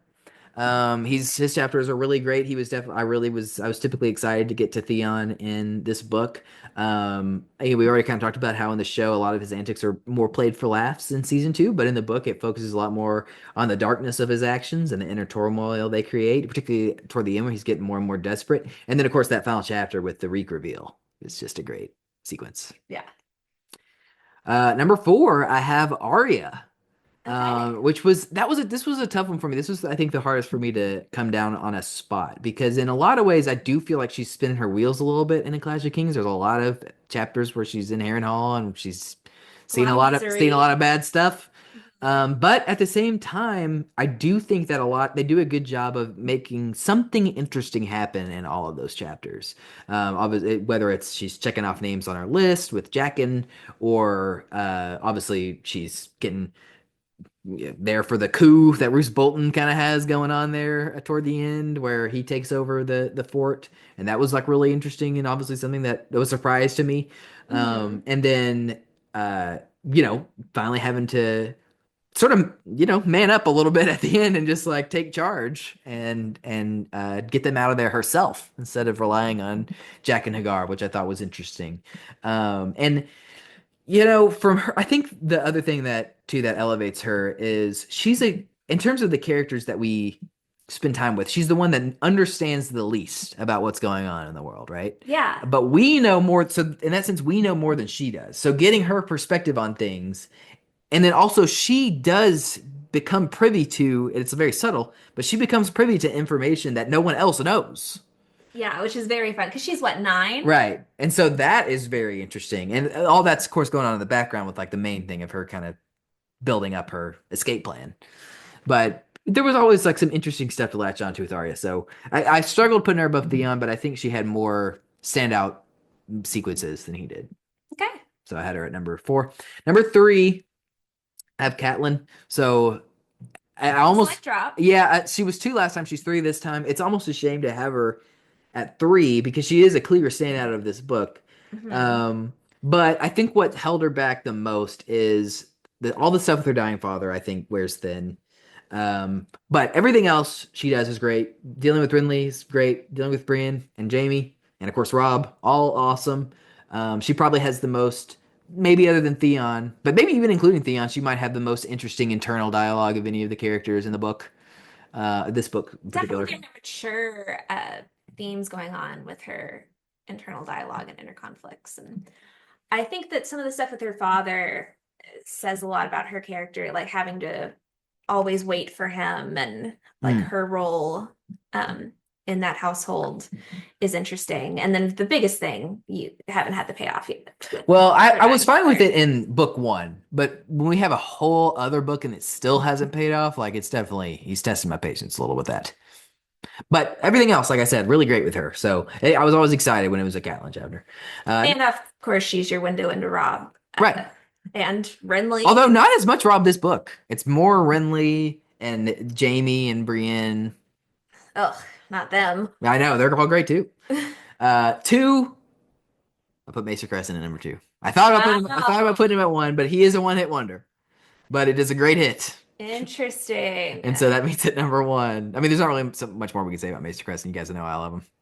Number 1 is Davos. I did put him at number 1. I mean, because even though the prologue is my favorite individual sequence, that one with Courtney Penrose and then the birth of the second demon is very close. It's like it's a tight race between those two. But then he goes beyond that because he also we get his side of the Battle of the Blackwater, which is great. So like those two together, I think that even that is just enough to put him at number 1. Well, yeah. So Maester Crescent sets the stage for this. Yeah, they're definitely go hand in hand. Yeah, Davos gets to pick up the reins. And, continue to feed off of that hype. Yeah. And so Davos, man, number 1 point of view character for Clash of Kings. Very interesting. Okay. When we're talking about the only other thing that I thought of is that I didn't really pick a winner, so to speak, in our last match because we're lining up the book versus the show, right? And in season 1, I didn't really say, okay, I like the book better or the show better, whatever. But I think in both cases, for season 1 and season 2, I would say I enjoyed the book more overall than the show. I do think that they do a good job of mixing in some great show exclusive scenes in both seasons that work really well for TV versus the written word. But I think in terms of like an introductory book to a series, I don't know that I've ever seen it done better than a Game of Thrones. And then Clash of Kings is definitely a step down for me. I don't think it's quite as big of a step down that I think season 1 to season 2 is in the show. It doesn't have quite as many low points, and at least it doesn't feel quite as aimless as the show does at times. It does. I mean, there's a lot of exposition in the beginning, and I do think the first, once you get past Maester Crescent, obviously, the first third of the book is pretty dull, but it really picks up toward the end, and it has a lot of good payoffs at the end of the book.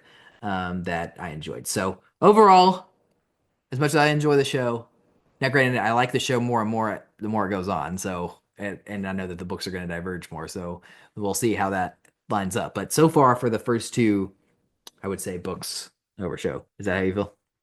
It is. And I agree that there's some really great show only scenes, but that overall, I think that the books cohesively are, more to my liking. I'm really happy that you like them. I figured that I would. Sure, but just I know the show was your number 1 favorite show. Yeah, definitely. And because I don't have, we won't talk about it here, but a lot of people I think having Game of Thrones as your number 1 show would not have been an unpopular opinion at all until after season 8. And then, people really hated that ending. And there's definitely stuff that is worth criticizing about the ending, which I'm sure we'll do when we get to our season 8 episode.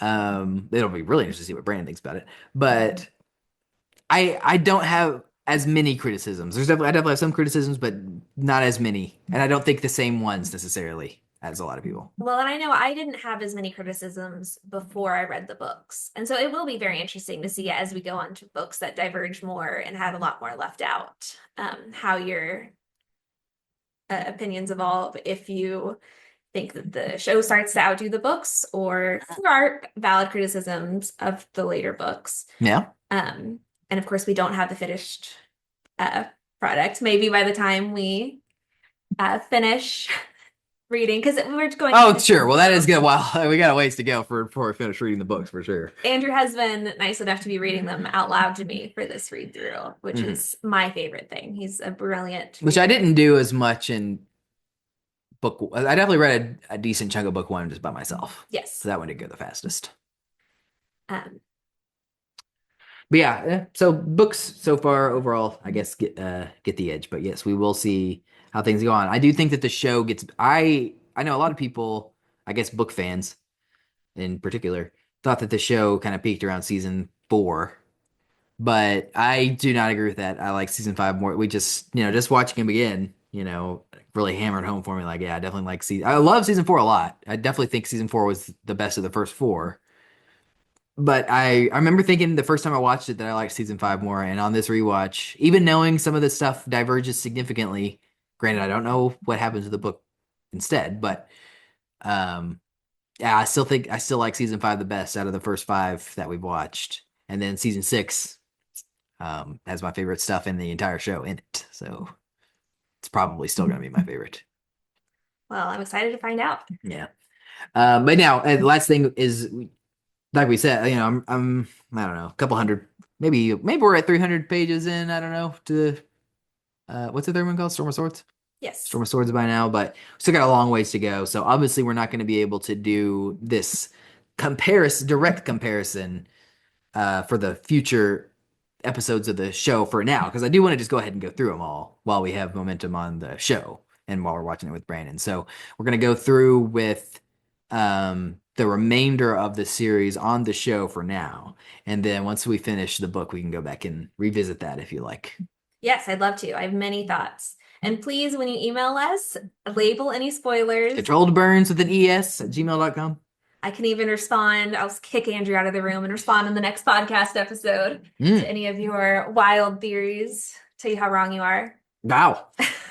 So look forward to that. And then, if you are enjoying this series or the podcast as a whole, you can subscribe, follow, like, review wherever you listen to your podcasts. But that's it for this one. Until next time, keep it warm. Keep it warm.